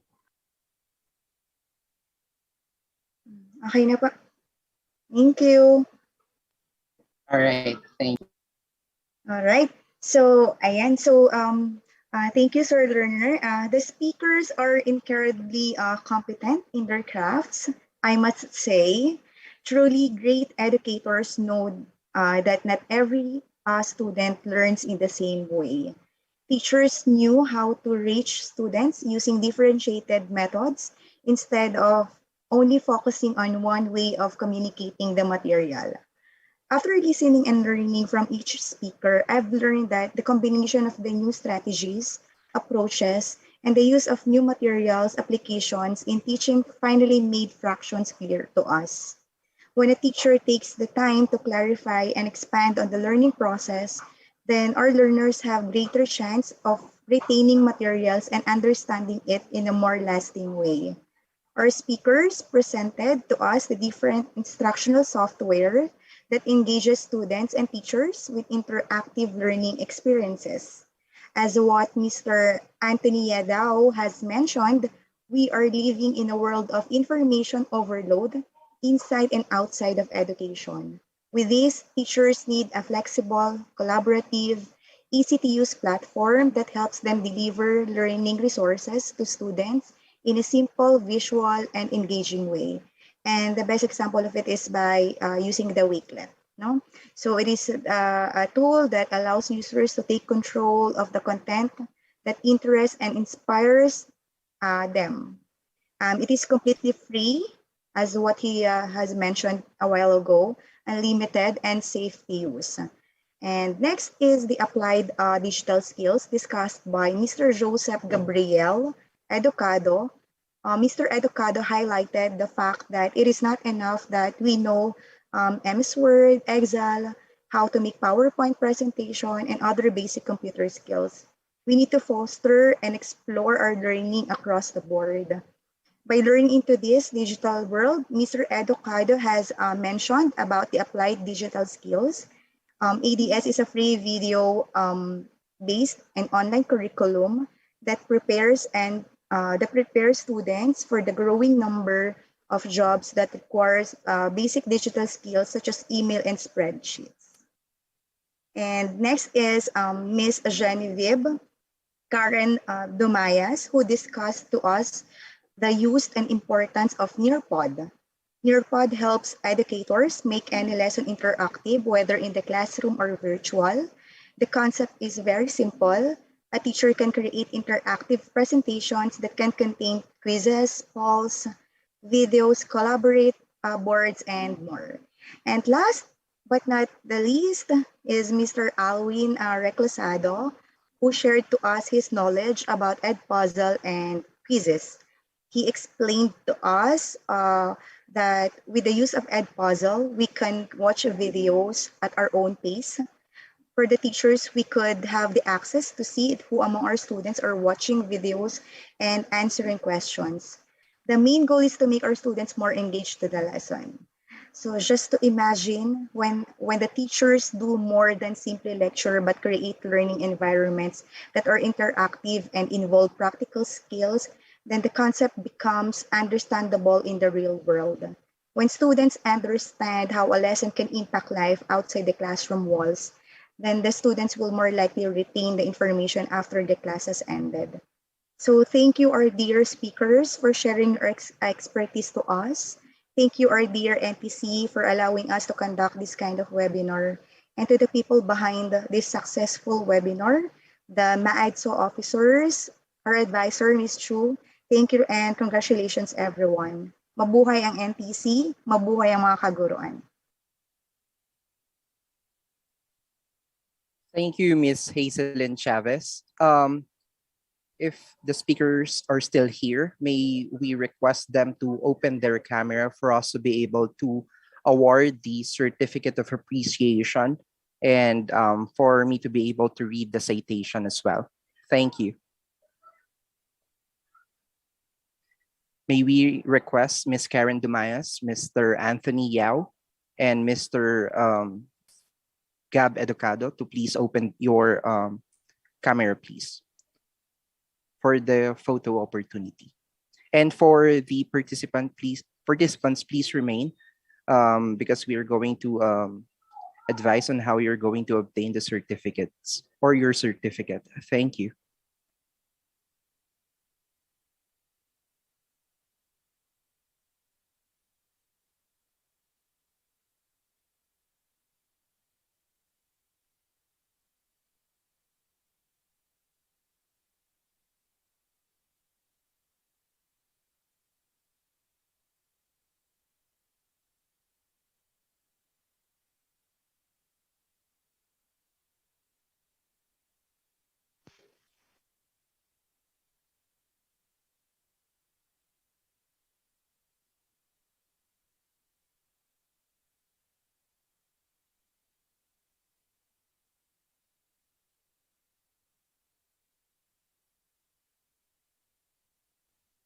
Can you see my screen?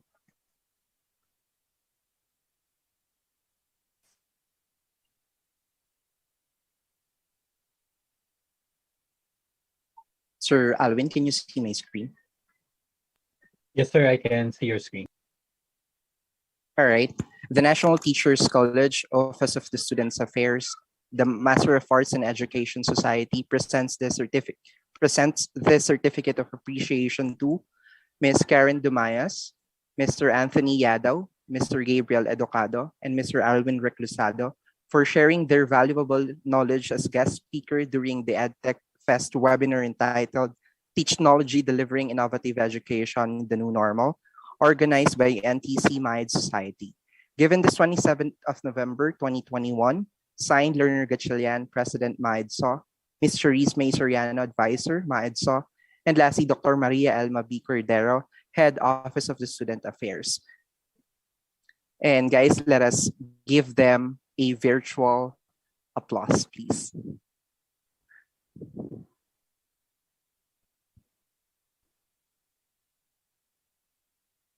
Thank you. And for the participants, for you to be able to obtain your certificates, just please fill up the evaluation form that we've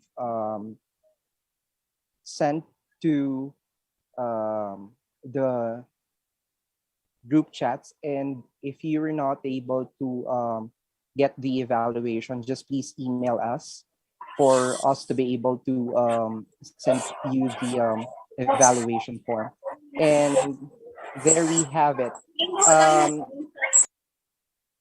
And for closing, we, on behalf of the MAID Society, I would like to express our profound and deep gratitude to the administration of the NTC, to Dr. Maria Elma Cordero, the head of the Students Affairs, for her support, to Mr. Jimeno, who provided us with the token of appreciation, as well as provided us with this platform, as well as helped us to broadcast this webinar today. And to our advisor, Ms. Chu Soriano, and lastly, the Dean of the School of Teacher Education, Dr. Ferdinand Kitagan, who allowed us to conduct this webinar as well. And a special mention to the person who assisted us to broadcast this webinar. I'd like to mention Mr. for helping us out in this webinar. Thank you for extending your time and patience because the planned webinar was just 1 to 4 p.m. and then we've extended. But it's okay. We've learned a lot. And I believe we help a lot of teacher participants in deciding on what digital tools they can use in their virtual or in the new normal setting, hybrid classes. And again, we thank you for joining us this afternoon, especially to our participants from the different higher education institution from Luzon, Visayas, and Mindanao. Thank you so much, and I hope we will see you soon to our next planned webinar or research caravan or research congress. And that's it. Thank you so much, and mabuhay tayong lahat at mabuhay ang NTC. Stay safe, guys, and have a good night. Finally safe.